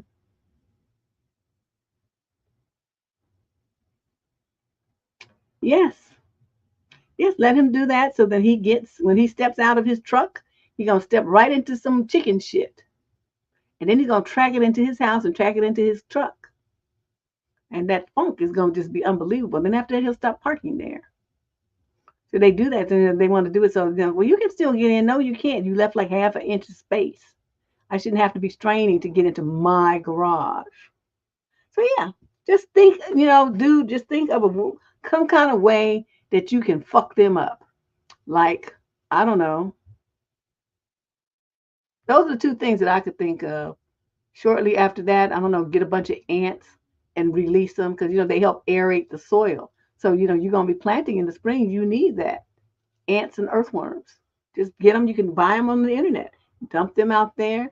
So they lay their little mats down and they start getting covered with ant bites. They'll soon pick the mats up and run away from your yard. So, just think of anything that you can do that will fuck them up in a passive way. So you can sit there drinking your coffee and watching them try to get all them ants, especially them red ants that they have in the South. Those suckers bite the fuck out of you and it stings. I mean, they're just like, they're vicious. I was about trying to mess around. It's like all the weirdest things in the world are in Texas. And so, yeah, I've never heard about a red ant until I got down there. Well, they feel like cayenne pepper when they bite you. That definitely feels like that. But yeah, yeah, the earthworm yoga pose. Like they do have an ant bite for yoga pose. I'd be fucking, because it's just creative to think of ways to fuck over people. And that would just make my day. I'd be like writing it down. I'd have me a blackboard with all my fucker over ideas on it. What can I do? What else can I order? Scorpions, except they like to come in the house. That might not be the lick. They like to come indoors. No, little motherfuckers stay outside and pinch on some of them yoga chicks. That's what you need to do. Yeah. So just start with those. I like the sprinkler system or the big hose. They have them kind of hose you can lay out that have like holes every foot or so. So it's like a cheap way to have a watering system. Just lay that shit out there on the side of the fence that she gonna be using, and just let soak your yard and then put your earthworms there, and then put your ants there. You got this. I would wear her fucking ass out. Okay, let's see. This next question. What question is this? Number 7. This is a female 28. The male's 25. Summary issue. This is a what would Deb do question. Oh, I like these. Shut up, Sliver. Today I came home to see my boyfriend playing video games. I went over to say hello to him and noticed that he was in the middle of an intense part of the game. I stayed quiet, and when it ended, I asked him if I could have some chips that were next to him. He obliged. I ate a few of them and put them back. I went to grab the packet again, and he died in the video game in the process. He then turned to me and screamed in my face. I can't remember the words because I was so shocked. We never yell or argue. We both have a fear of confrontation and don't really raise our voices. Well, maybe that was the case, but don't seem like that's the case now, huh? I immediately shut down. After back and forth conversation, I asked him, we lived together, if he could just please leave. I needed some space. I'm not sure if it's just for tonight or how long, but I've never experienced that much anger from him, especially over a fucking video game. How would you have handled it, Deb? What should I do now? Well, you were good because once he yelled at me, I would have taken a hammer to that video game.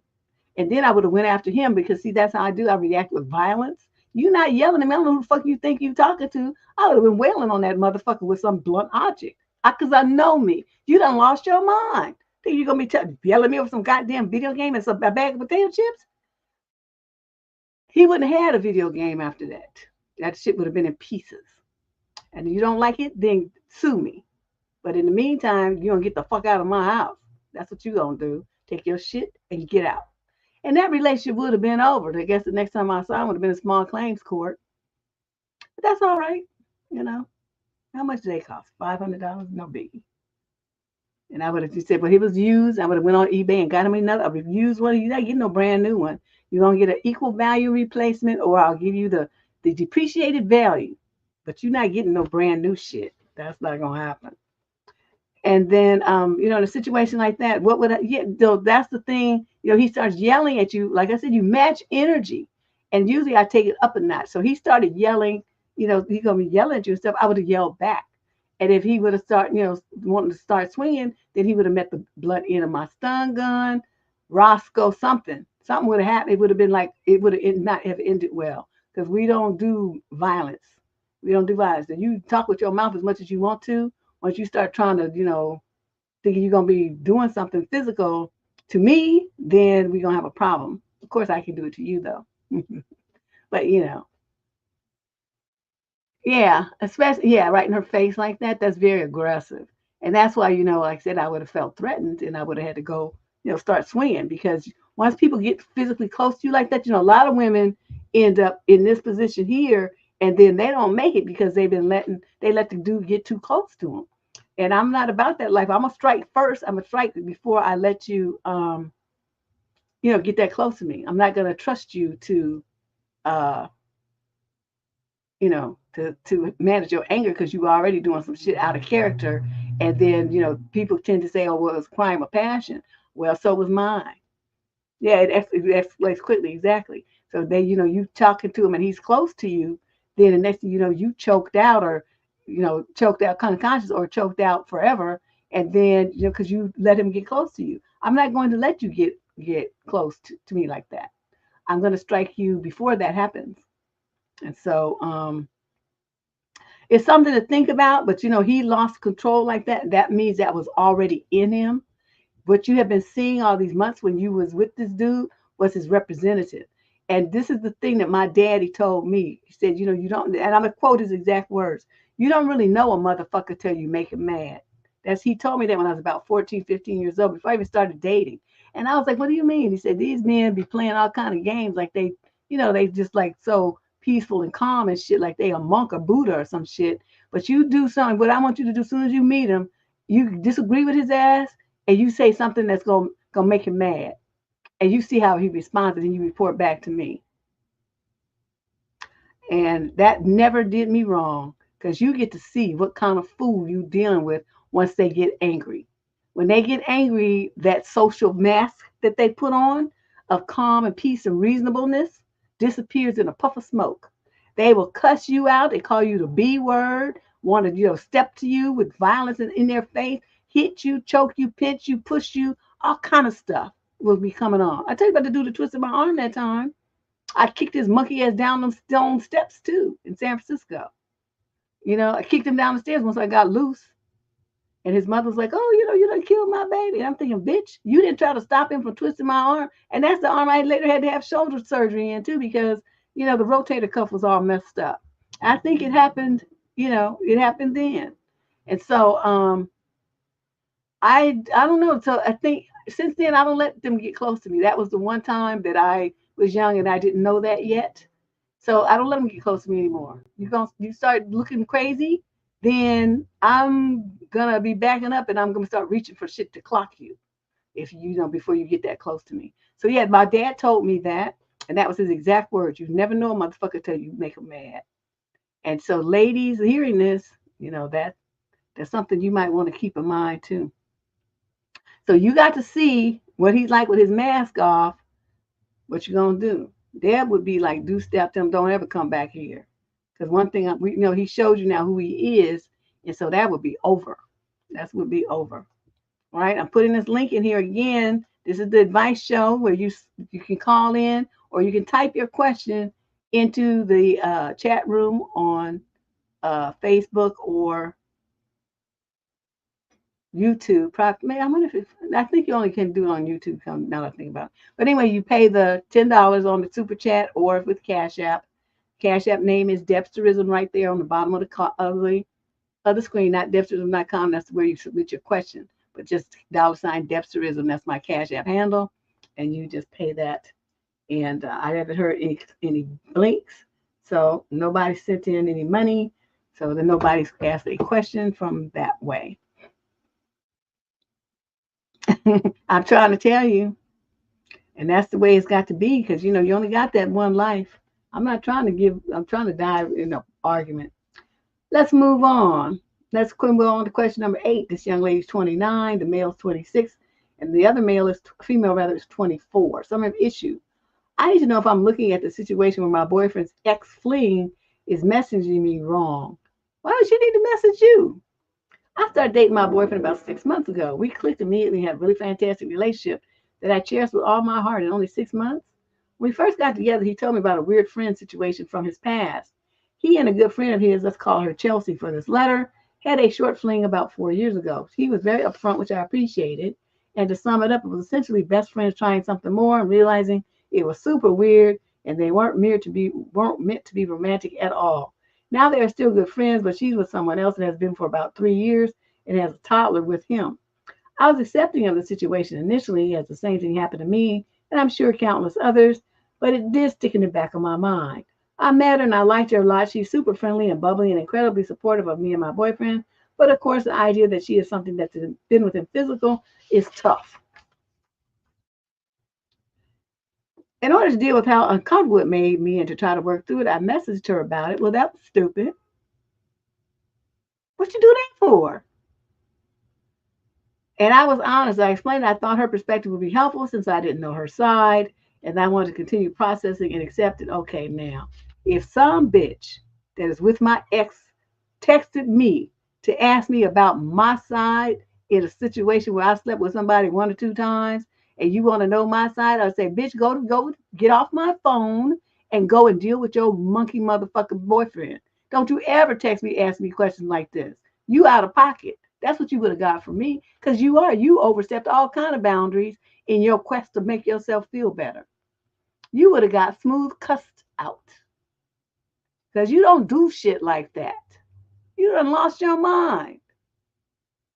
So see, when you open the door like that and you get clowned and your feelings get hurt, you brought that on yourself. So you did that. At first, I would tell you that, or if I decided not to and just want to fuck with you, I would say, "Oh yes, it was the best I ever had, and I just wish that things had worked out." I would just fuck with your head because you opened the door for me to do that, and I'd be like, how can I hurt her feelings? She's sitting up here texting me with this bullshit. Let me see what kind of mess I can get started and make her cry. And that would be my goal because I'm evil like that. And you open that door by texting me to ask me something you have no business asking me. But let's see what else, how she handled it. She was more than happy to explain and respected that I asked, except her perspective made me realize that while my boyfriend never had feelings for her, she obviously did for him. Her explanation included all these occasions that she developed their emotional relationship and how she caught feelings, which was hard AF to read because it was really unnecessarily detailed. Yeah, see, she went the hurt her bitch ass feelings route. Good for her. Things like my boyfriend, was the first person able to bring me out of my shell and help me get past my anxiety in groups of people I don't know. And my boyfriend, again, in the context of when her grandpa died, he held me on the porch steps as I sobbed and went through all my emotions. I discussed it thoroughly with my boyfriend. I think it caught him by surprise because he didn't even realize the feelings that she had. He was the one that said they should just be friends after they hooked up. So this brings me to last night when she randomly texted me and asked if I listened to a particular artist. I said yes, and she named a specific song I should play for my boyfriend because they used to jam out to it and snap each other on the daily singing it. I said we always jam out to music, so I'd keep that in mind, trying to be cordial. And she kept going. She said she knows that he knows every word, and if he claims he doesn't, to tell him she exposed his secret. She also said that her partner enjoys when she jams out, so she thought that I would too. Oh, look at her being such a helpful little bitch. My intuition is telling me that there's something strange going on with Chelsea and her feelings towards my boyfriend. I'm not sure if it's her being territorial, if I'm just overthinking it. He has been nothing but supportive and understanding. He listened to my complaints and has talked through it with me. He always says I'm welcome to read any conversation between them or anything I need to feel better. He's an open book, which I really appreciate. How should I handle this, Deb? You should slap yourself and kick your ass. You know why? Because, see, now that you've given her the tool to fuck over you, she's going to do it. And you did this to yourself by texting her to ask her questions about your man. That is the dumbest bitch shit you could have ever done in this lifetime.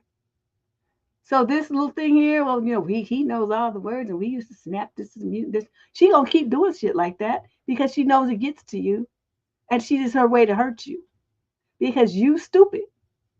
You don't never put some bitch in your relationship like that. You done lost your mind. And your boyfriend is stupid too, because what he was supposed to do is tell you, what the fuck did you do that for? I didn't have a relationship with her. We tried it, and we both knew that was a stupid move, and so that was it. It was happened once, whatever, twice, whatever. It's not. She has nothing to say to you about a relationship with me because we never had one. So why you did some dumb shit like that and brought her into our relationship on this level is just amazing to me. Don't you ever do no shit like that again. I'm gonna talk to her and tell her to not be texting you, and you do the same. Leave her alone. Don't you reach out to her about shit. If you have a question about me, you ask me. See, that's a bit, like I said, these young dudes don't have no nuts these days, and so these girls just be running, running wild over 'em.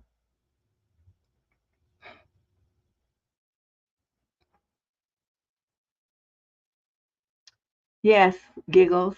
This is, the show that we do where people call in their question, the once a month show. That's what we're supposed to be doing. But I get we got one question. I'll put this in here again. You can type your question in if you have one. $10 super chat, $10 on Cash App, whichever one you like, and put your question here. And don't wait till the last minute. Wait till I'm on the last question, and then everybody want to be sending in their question and keeping me here. I'm gonna be ready to go. So y'all, if you got a question, you better ask it now. If not, I'll just keep doing these, and when I get done, then the show will end, and that's fine. Okay, that's how you should have handled that. You fucked this all up. Question number 9. This is a male in the 26. I mean, he's 26, and the female is 25. Summary issue: she unmatched me because I didn't want to do a quote formal dinner for a first date. Was my suggestion low effort? Deb, I matched with this girl who was beautiful, funny, and definitely shared my sense of humor. As we were talking about some of our interests, she mentioned how she loves to explore new neighborhoods and areas of Chicago. So I asked her if she was free soon and suggested we check out a museum and maybe do the river walk and grab a bite to eat, as I've been meaning to get out and enjoy the nice weather while we're still having it. She responded with, "Is that what you're asking me out on a date? I prefer to do formal dinners for first dates." Well, bitch, you must be preferring the fact because formal dinners is on the fucking side of the menu, to quote Chris Rock. Trying to get somebody to feed her hungry, hungry hippo ass. Get out of here. I was a bit taken aback, to be honest. I told her that I'd much rather do something low pressure so we can have fun and get to know each other a bit more, and that we could get some food as well, but she immediately unmatched me. I understand that some people want to be, quote, impressed and won't do things that they deem low effort, like coffee or something, but I felt that this would be a decent date idea that was low stakes and could have been really fun for both of us. I agree. At least it was, you put some thought into it. It wasn't like it was just go, I'll pick her up and be like, oh, I don't know what we're going to do. What do you want to do, stupid thing? I'm not sure if maybe my suggestion was too low effort or she was just looking for a free meal and maybe I dodged the bullet. What are your thoughts? Well, it's not really dodging the bullet because it wasn't that serious. You just met her. Dodging the bullet implies, that, it's something like fatalistic, super damaging. It wasn't even that level. But what you have is like here on YouTube, they have these girls teaching these other girls that their value is based on how much money a man is willing to spend on them on a first date. That's their curriculum. Do I agree with that bullshit? Absolutely not. It's retarded.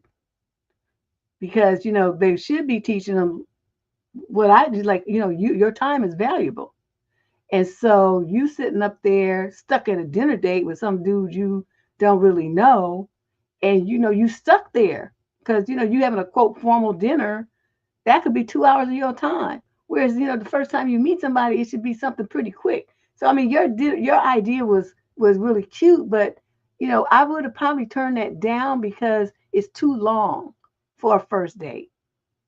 Like the river walk and a bite to eat while you sit on the beach and watch the water, whatever. That's enough for the first date. The museum part would be, and the snack would be a second date. You see what I'm saying here? You don't want to make it so long that people, it's especially when you set it up that way. If y'all not getting along, then what you gonna do? It's better to leave somebody wanting more than to leave them feeling good, feeling like they escaped. So I'm telling you, I mean, your ideas are cute, but divide that shit up. Don't just pull it all out at one time. You don't need to do 2 or 3 things at one time. You could have done the river walk and a snack while you're on the river walk, or the museum and a snack. 2 days. That's 2 dates, not one date. Okay, that's what you should have done. Now her unmatching you because you didn't offer to shell out $150 on a formal dinner date. Well, that means you two weren't compatible. She's a a disciple of that kind of teaching that I was talking about, where she feels like her value is based on how much money you spend on her, and you don't want a woman like that. I mean, you could have, somebody be doing that kind of stuff with your wife or your serious girlfriend or something. Not for some broad you just met on a swipey thing. Fuck out of here, bitch. Stay out of my wallet. I'll spend some money on you, but I ain't spending no $200. That's not happening. If you want somebody to be spending that kind of money, that, like I said, that's on the fucking side of the menu. And I'll put you to your paces for that $200. So, women have to be careful about that kind of stuff. It's fine for you don't have to come out of pocket and do this 50%, 50-50 thing. The guy should take you to a date that he can afford to pay for. If he can't afford it, he needs you to pay half of it, then that's not a man that you should be going out with. He needs to get a second job, go back to school to improve his options, something like that. He should not be trying to date because he's too broke. So, I don't recommend women do that 50-50 split the check kind of stuff. If I feel like I need to split a check with you, I'm putting up, I'm communicating that we won't be seeing each other again. And I don't want to owe you shit. I'm not trying to help you think that you're going to be seeing me again. And this wasn't even a date. To me, when I pay half, that's what that means. We will not be seeing each other ever again. And I'm putting up this firm wall between us. We were just two complete strangers, and there's nothing going to ever happen here, my brother. And most men in my age group, they understand that. If a woman, in our age group starts saying, well, I'm going to pay half, they already know that means it's over and there's not no options for nothing else happening. And usually they get kind of upset. Some of them will even want to argue with you, like, well, I know you, that means you don't really want to see me, you don't feel anything happening here, but, I wasn't raised that way, let me get this. And so then I do, no big deal.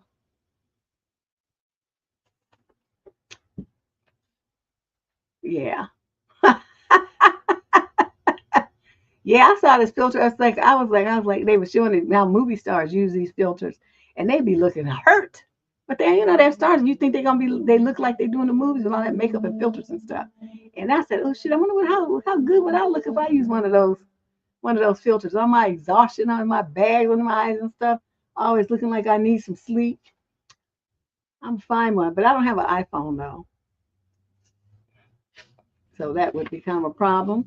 All right, so nobody's asking any questions. Slipper talking about I like ice water dates. Get out of here. Oh my God, this lady. Question number 10. I think I have 14 questions, so we're nearing the end here. So those that have questions, the time to answer is now. The ask the question rather is now. Question number 10. This is a male 31, the female's 30. Summary of issue. My girlfriend asked me to message the guy who harassed her at work on Instagram. What is the best way to protect her? The answer to that question is hell no. That's your work. I'm not getting involved in that. Go to your HR department. That's what they're there for.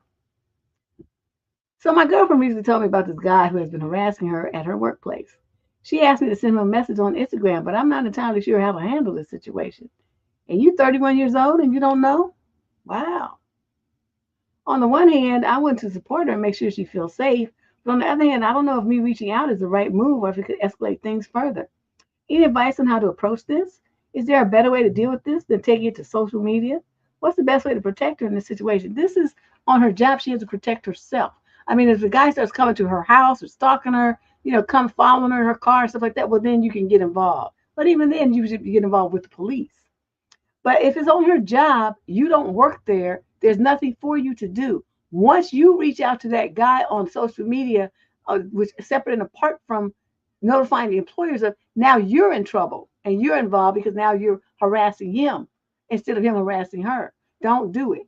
What you do is you direct her to take her complaint to her manager, and then if he doesn't resolve it, to she whoever, then you go to HR and report this individual, whether it's a client of the business or whether somebody who comes in the business or whether it's a coworker of the business, an employee of the business. It doesn't matter. Human resources should know about it because it's a risk to them for a lawsuit.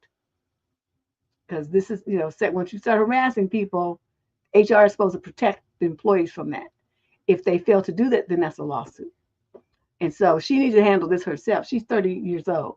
Okay, there's no reason to come crying to you and tell you to do some shit that you should not be doing on social media that happened at her job. Shit that happened on her job needs to be resolved at her job, and tell her that. Say, no, I'm not getting involved in this. If he starts showing up at your house or something, then I'll get involved. But as long as what he's doing is on your job and it's happening on your job and it's related to your employment at your job, then that your job needs to handle it. And you, 30 years old, need to learn how to handle your business like an adult. Just don't come running to me for every little thing. Handle that shit. And that's what you need to tell her.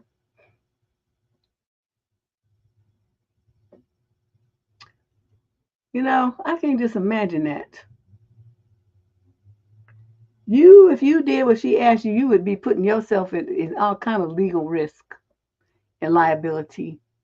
Don't you ever do any shit like that. I don't know what it is about you young people in the social media. You think that, the whole world revolves around social media. It doesn't.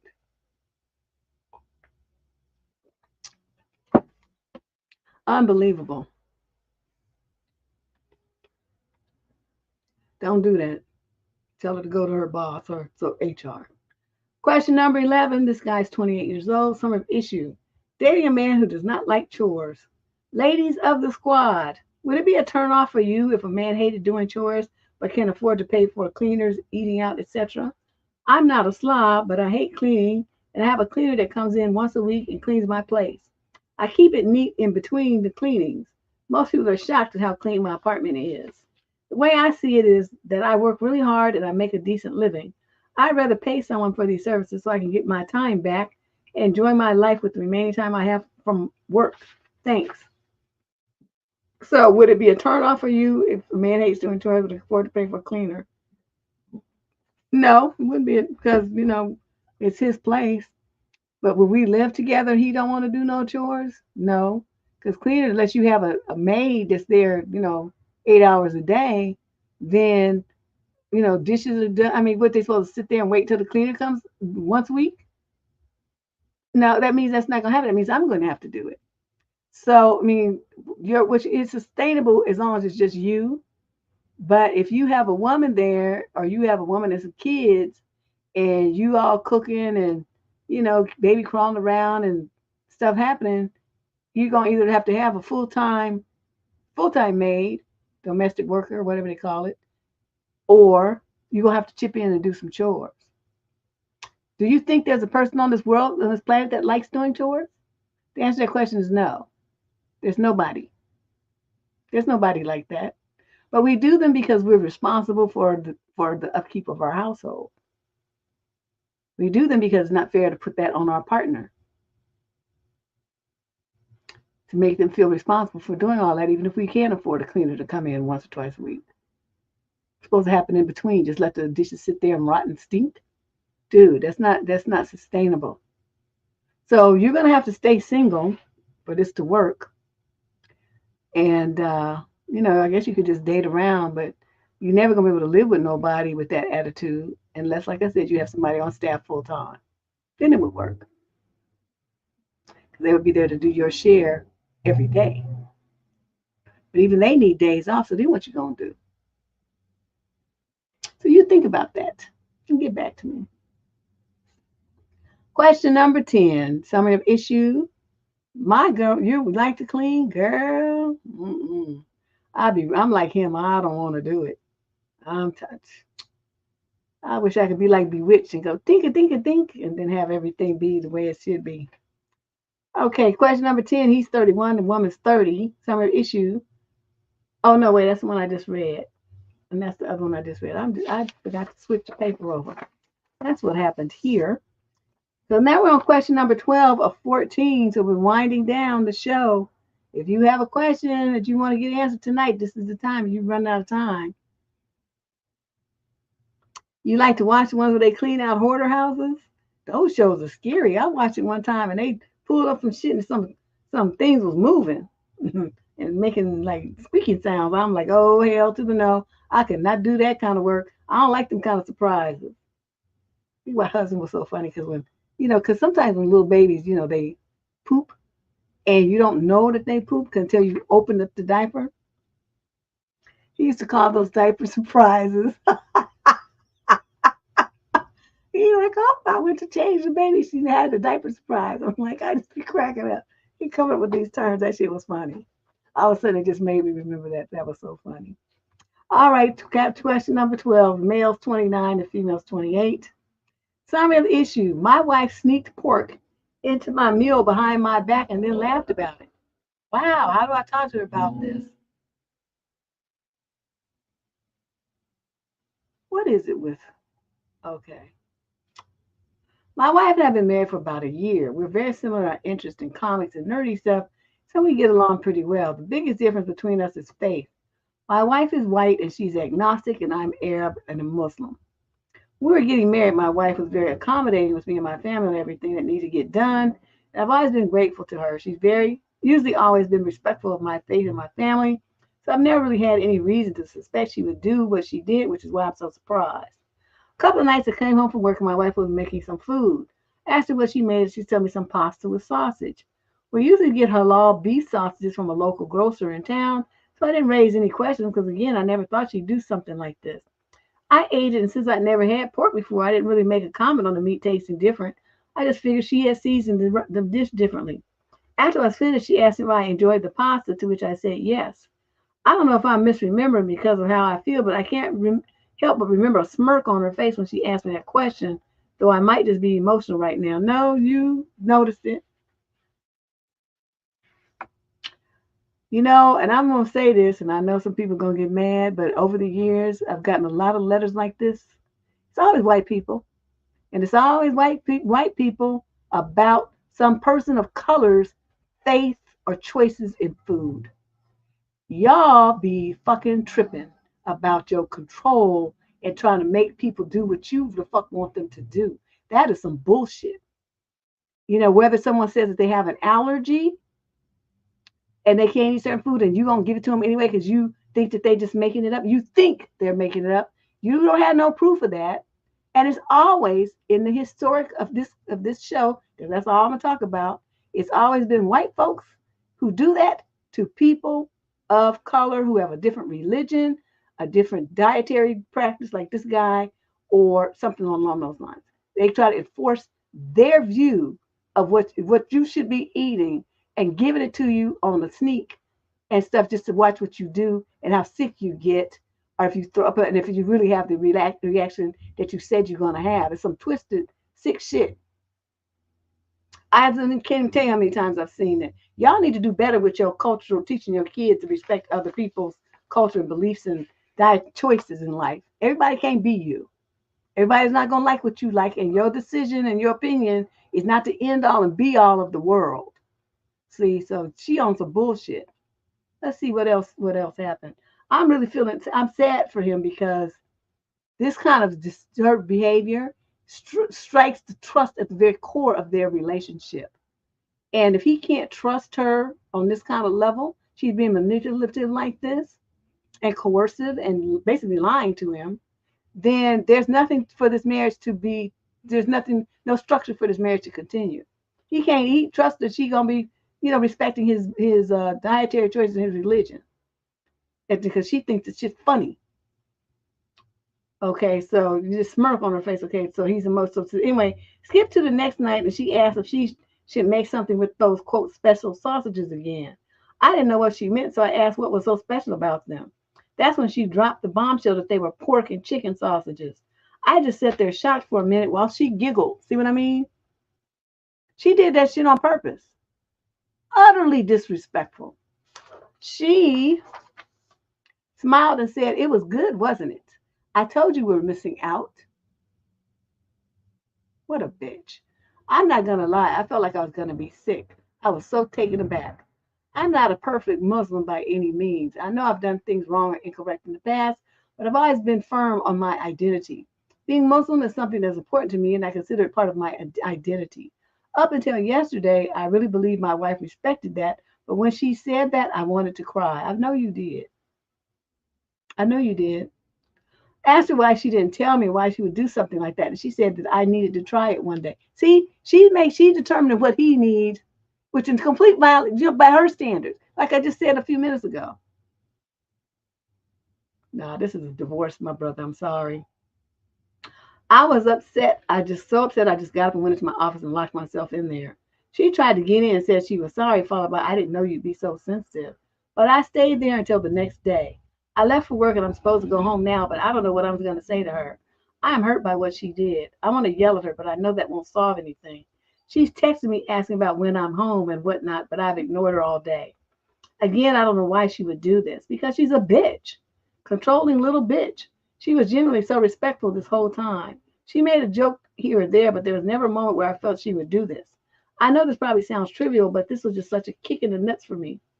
Looking for advice on how to deal with this situation. Also, I know for sins in Islam to count, they have to be committed with intent. So that's not what I'm worried about. It's more just so I don't want her to ever do this again. The bottom line is I'm going to tell you this, and you probably don't want to. Yeah, but that's that's the thing. That was utter disrespect. Like I said, utter disrespect of your choice for what you want to put in your body, for your religion, which is you're not supposed to be eating that, your culture, which is not supposed to be eating that. She gonna make you do what she wants you to do, and then giggle the fuck about it. See, no, she lucky because I would have probably hit her, like punch, like knock that bitch's teeth out or something. So what you're gonna have to do is go home. You're gonna have to say, what you have done has violated my sense of trust in you to the very core. I'm not eating shit that your bitch ass cooks ever again. And I'm not going to trust you about anything because what you just did was manipulative, controlling, deceitful rather, totally disrespectful, and just downright mean and cruel. And you laughed like the shit was funny. So what we're going to do is I'm going to move out and I'm going to file for divorce. Because one thing I cannot do is be with a woman that I don't trust, that I can't trust you, that what you give me to eat, that is really respecting my culture and my religion. I can't trust you anymore. So there's no point in staying married to you. It's only been a year, so it won't be that big of a deal. We don't have any kids, so it's not like we have to set up visitation or anything like that. And because I wouldn't trust that you wouldn't do the same thing to my children, my parents. I can't trust you. You've destroyed that with your giggle and your games.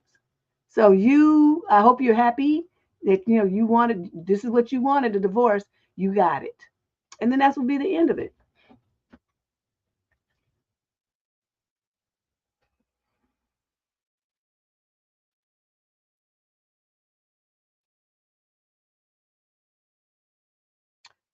Yeah, well, see, giggles, that's the thing.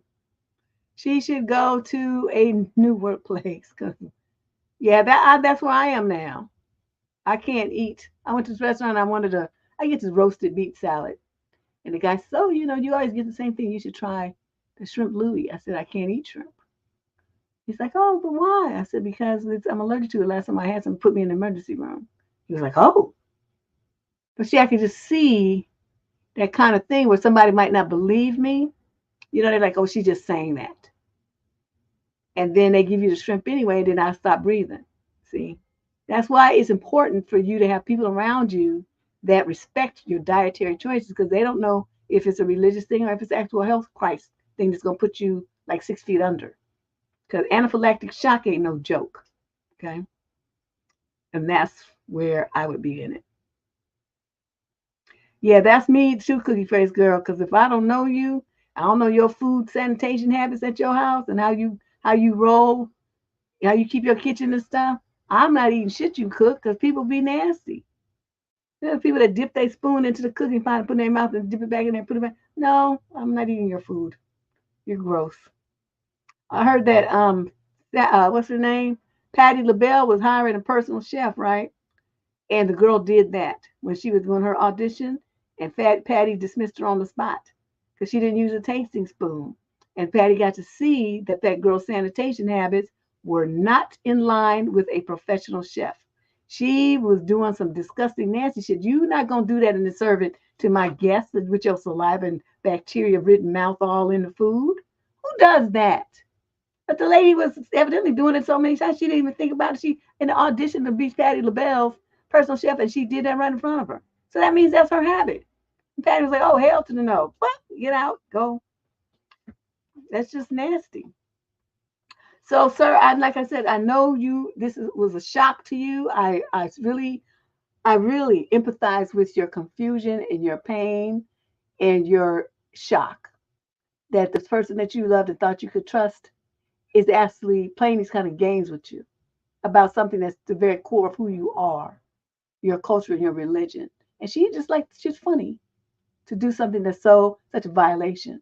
So what you like I said, you're gonna try to figure out a way to try to salvage this. There's no way to salvage it because you're never gonna trust her again. You need to be honest with yourself about that. You're never gonna be able to trust her again. Now anything that she cooks, yeah, that's a good point. Character, that's it.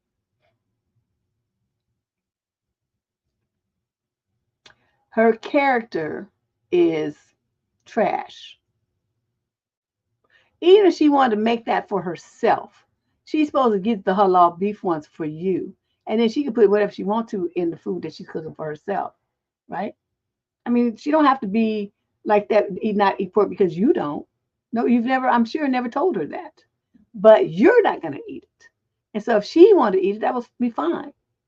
So I'm kind of, it's going to take a while for you to wrap your mind around the fact that your marriage is over. Yeah, see, me too, giggles. That's what I would be thinking if I were him. Like, what other trick could she pull?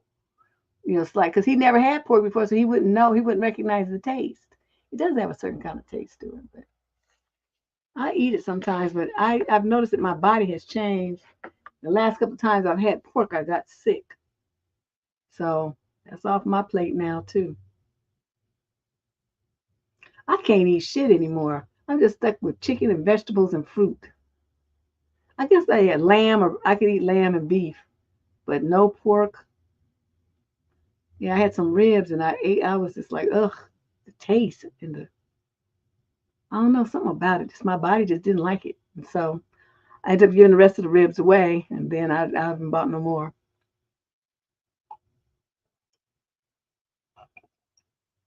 My daddy used to eat those, cookie face girl. I never touched it. I don't even like pickles. Pickled cucumbers, I'll eat them sometimes, but the wedges. But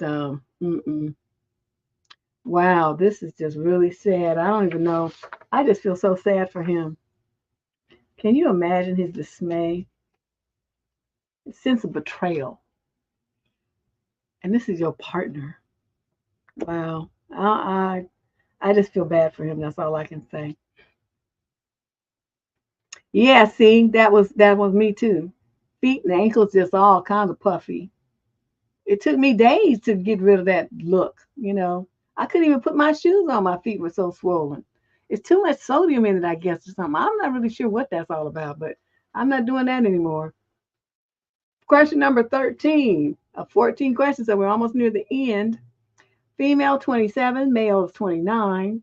Sorry, issue. My boyfriend wants to end our relationship because I said no to his sister moving in. I started out by saying I've known my boyfriend since 2019. I used to live with him and his mother and stepfather in 2022. We need a place to stay while in transition, and my sisters didn't have room for me. My mother lived in a completely different state. I stayed there for about a year and a half, and during my stay, his older sister moved back in as well for the second time. She was previously living on her own, had a drinking problem, and got evicted. During my stay, I witnessed a bad attitude, not being clean, etc., etc.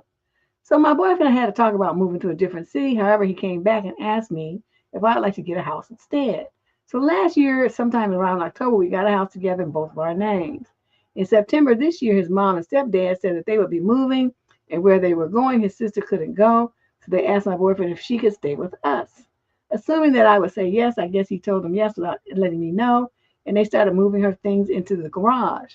I kept asking why her things were in our garage, and he said they needed storage for her things to stay, so he's lying to you.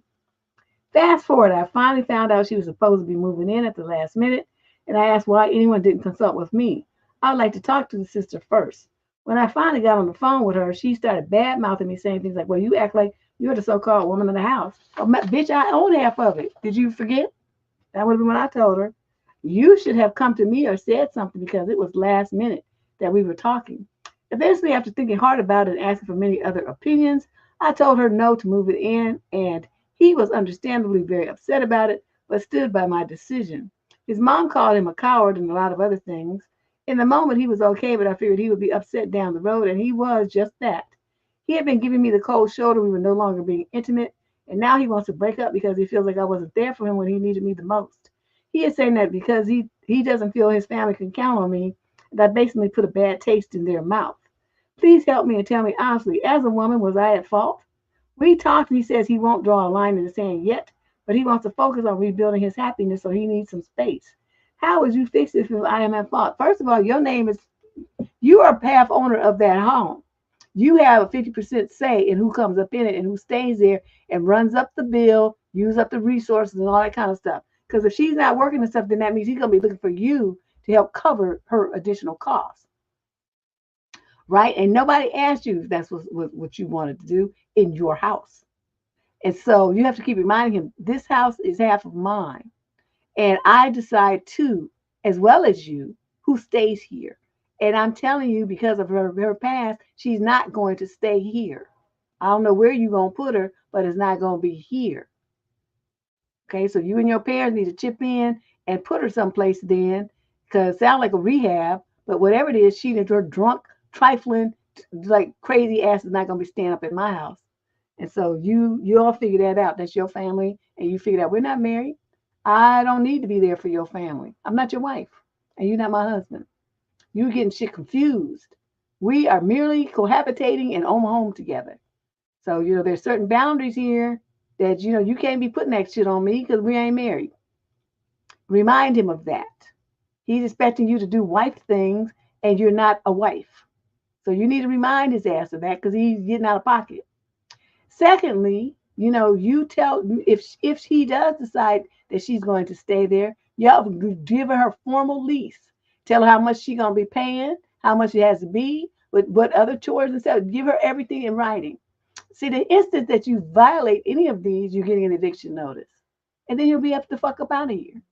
If I see any damage to my property, you're going to pay for it. I would be on her ass with both feet. And I really wouldn't give a fuck if he liked it or not. Then you go and move out and move in with her somewhere. Because I'm staying right here. Your parents moved away so in some place it's convenient for them so that they don't have to be bothered with her trying to dump that shit on me. No. She's a grown-ass woman. Let her fend for herself. She want to be drunk and do all kind of crazy shit and stuff. That's not my responsibility to save her. Now, if you want to do it, that's fine. You can't take your shit and move in with her somewhere, and I can get a roommate to help cover the mortgage. I don't know. I just don't really see any sensible way to resolve this. He's gonna be getting all his feelings because you're not, saying if his family can't depend on you. Tell him, well, that's right. That's right, because it's your family.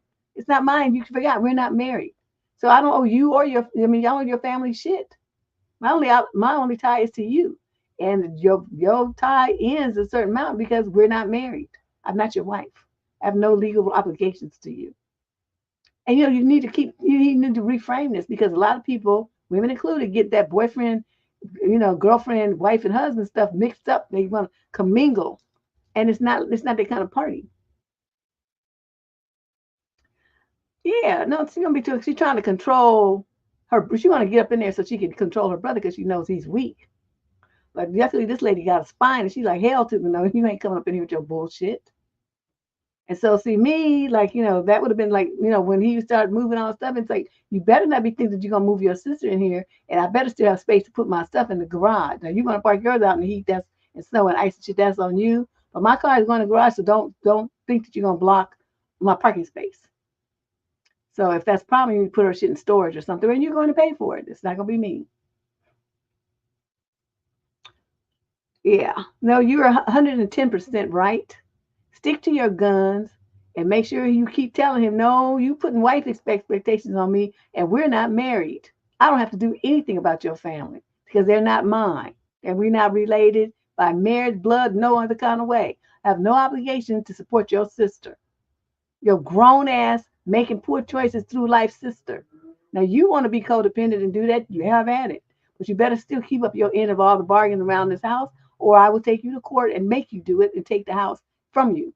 Because if I'm gonna be paying all the mortgage and shit like that, then I'm gonna have only my name on it, and then you won't be living here. So you understand the parameters, because I'm not playing with you or your monkey motherfucking sister. Or you're a trifling 2-bit piece of shit parents. I'm not playing with none of you motherfuckers. This is how it's gonna be. That bitch is not moving up in here. And if you want her here, like I said, then if you want to live with her, y'all gonna do that shit somewhere else. It's not gonna be here. And so he understands, because you're not really being real clear with him. You're not being straight. Yeah, see, but people don't put me in that kind of situation. Whereas I think about the time, like, okay, this guy was living with his sister. What did I have? I forgot what it was now, something. And anyway, she wanted it, and he gonna reach in my closet and give it to her. Some item of clothing that I don't remember. Oh, yes, I do. I remember now. It was this dress. Okay, she wanted to go to a formal. And so I had this long black dress, and it was, with the back out and stuff, and it had like a ball gown kind of effect. I used to love that dress. And so she needed a formal. Now, first of all, she weighed about 20 pounds more than me. So her little chunky ass did not need to be, at that time I was skinny. I wore like a size 8. And she was about a size 12. And she got me sitting up there, trying to squeeze into my dress. Of course, she ripped the seams and shit. So her mother going to try to, patch it up and, what she called it, let it out. So she basically just fucked up my dress, right? And he had given it to her. I mean, it's not a thing I wear all the time, right? So I didn't really notice at first that it was missing until she started talking about, oh, I wore your dress and, I kind of busted it out and, my mother, she's fixing it and stuff like that. But, this and that, blah, blah, blah. So they give me my dress back. My dress was all kinds of fucked up. I lost my mind. And so what I did was I went in the back of his checkbook and I ripped the check out. And of course I could write like him. I forged his signature just as big as you please, and went down to the bank and drew out the money that dress had costed me and put it in my bank account. So then later he was like, oh no, I have some money missing from my account. I said, oh, it's not missing. That was money I used to reimburse myself for the dress that you gave, my dress that you gave to your fat sister, and she busted up my dress. So now I had to go buy a new one. Well, you just took my money. I said, oh, well, so let's talk about that. So you want to go complain? It's like, I'll report you to the police. I said, unless report me first after I report you for theft of my designer gown. Just because I got it on sale at Dillard's, because that's where I bought it. Because I got it on sale at Dillard's, that was a designer dress, and the retail cost of that dress was twice as much as I paid. So you talk about $200, that dress cost more than $5. So by the time we end up in court, you're going to still owe me money. So which one do you want? And he just sat there looking at me. That relationship didn't last long. But I'm just saying, people just be having all kind of liberties with shit that's not theirs. And in this situation, he owns, I guess, half of the house, but y'all only been there a year, so it's not like either one of you have no major equity up in it or something. At this point, the bank owns it all.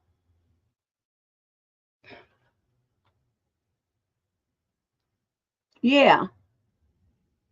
Yeah. Yeah, these men are be tripping. Yeah, I was hot. That dress was beautiful. And the kind of thing when there's a lot of formal events and stuff in Houston. I mean, they always had formal parties. So it was a classic, like I said, nice little like taffeta or some kind of. It was like not a silky fabric. It was kind of a stiff fabric. So it stood out and had a little petticoat under it and stuff. And it was scoop necked in the front and low in the back. And it wasn't fancy, but if you put nice jewelry on and stuff, it looked very elegant, and it still looks sexy, but it looks elegant and sophisticated. So I can even wear it like for work events and stuff. It was a classic dress that I had planned to have for many years. And then, he fucked it up. And you could like dress it up with like, I had like this diamond. Well, not, it wasn't really diamond. What they call it stuff? It looks like diamonds. Anyway, a little belt that you could put on it, and these little things that I could put on the straps and, make it look more fancy. But yeah, she busted up my dress with her little chunky self. Not like size 12 is that gigantic, but if you are 8 and somebody else is a 12 and the 8 just fits you, and somebody, you know what I mean? It's like you too chunky for my size 8 dress. Let's put it that way. Rhinestones, yes, thank you, Cookie Face Girl. That's what they are. A rhinestone belt and rhinestone earrings and these things that I could use, like affixed to the straps, so that the straps were rhinestones too. I don't know what to say, but ooh, that kind of stuff gets on my nerves. So hit him with that and see how that goes. Because you need to remind him you're not your husband, and you're not his wife. His family don't mean shit to you. You're not obligated to treat the motherfucker with nothing. Or take care of him in any kind of way. That's his role. It's his job. All his. Only his. And the final question for tonight, since nobody's asking me no questions. Ooh, this one looks long. Question 14. This is a female 33, the male's 36. Summary of issue. Am I being unreasonable? We're having our first baby soon. We're both over the moon. We planned very much wanted baby.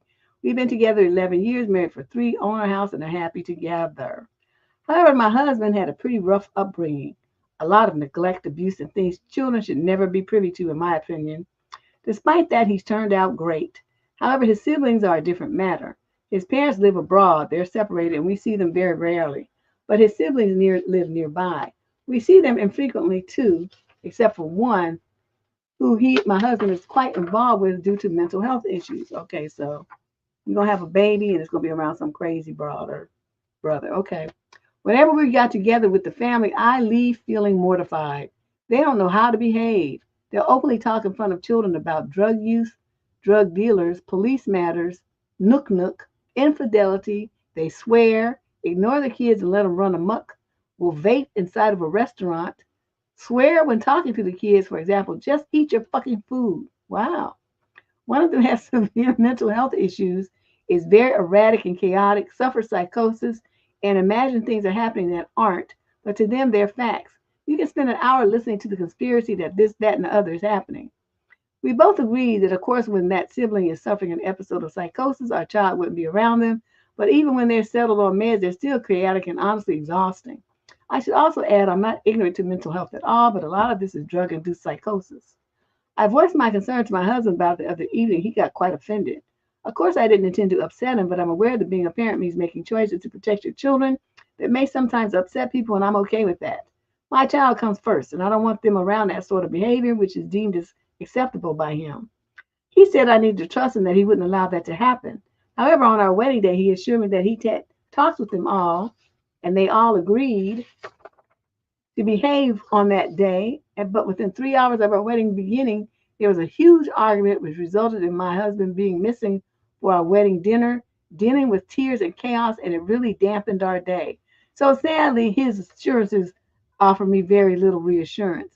I feel quite strongly about this, but I'm also sensitive to the fact that, of course, my husband wants our child to know his side of the family, and he doesn't want to, and I don't want to hurt him. I think what our kids see and witness as children is really important. I was brought up differently and fully appreciate that I was very blessed to have that. But we were never privy to this sort of chaos. If something was happening, we were protected from it. It was discussed away from our ears. I don't know if I'm being unreasonable or how to manage it without taking the stance of no, our kid will not be around that. That's the stance you have to take. What's wrong with you? Yeah, see, she should have chosen you right. Because this started with, okay, once you knew that that was a family that he came from, it doesn't matter that he's great. When you marry somebody, you're not just marrying that one person and gonna live off in a cave some damn where away from the rest of civilization. When they're close to their relatives and their family is that dysfunctional, you risk having that dysfunction brought under your roof.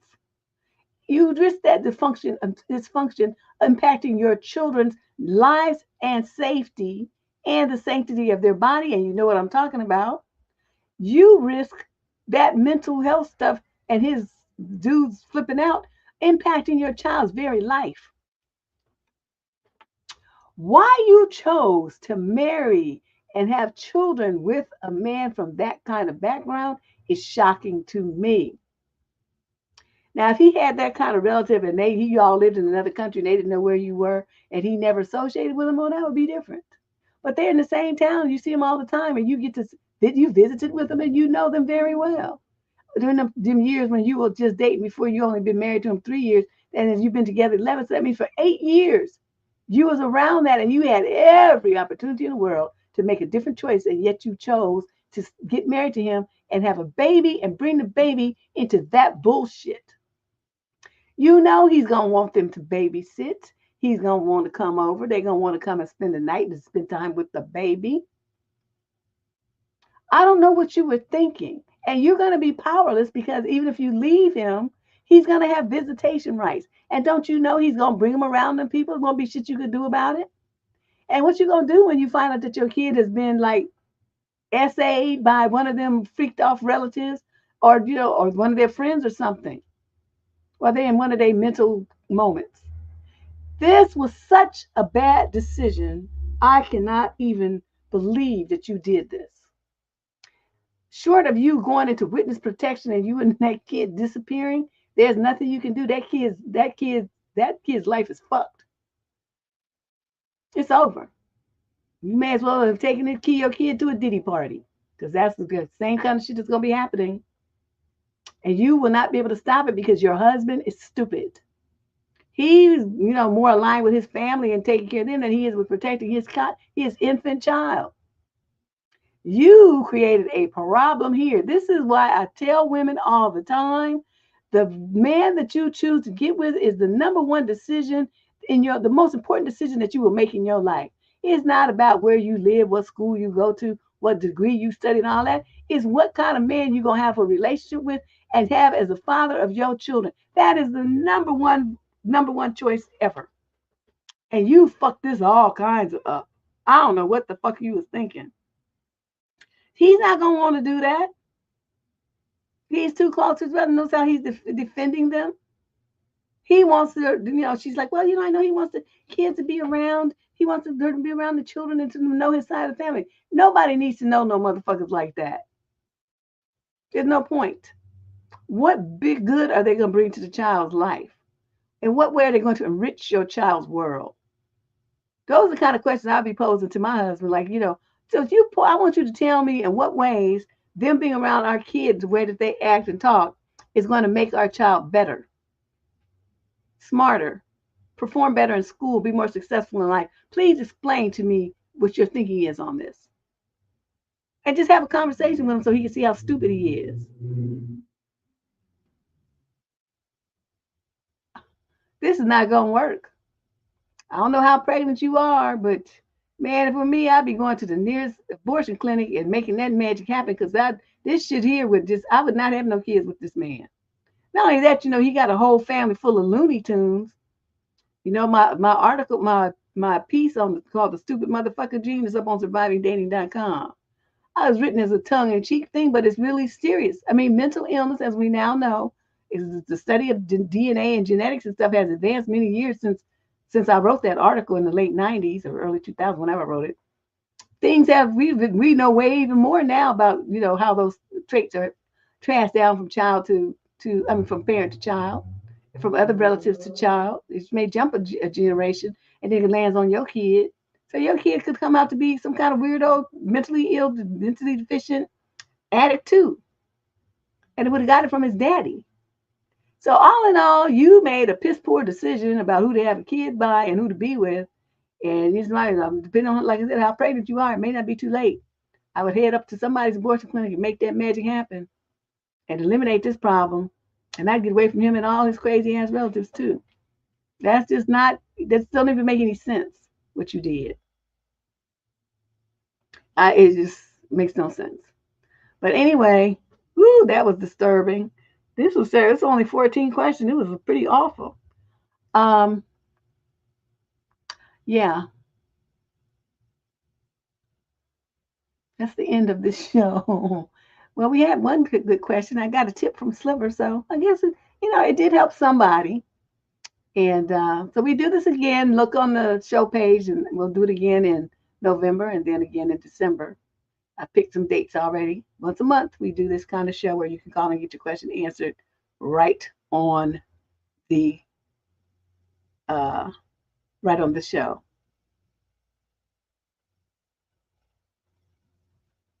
Oh, you keep with yourself. Well, I answer all kind of other questions, but you can wait. You can send it in on the website or whatever. It's no biggie.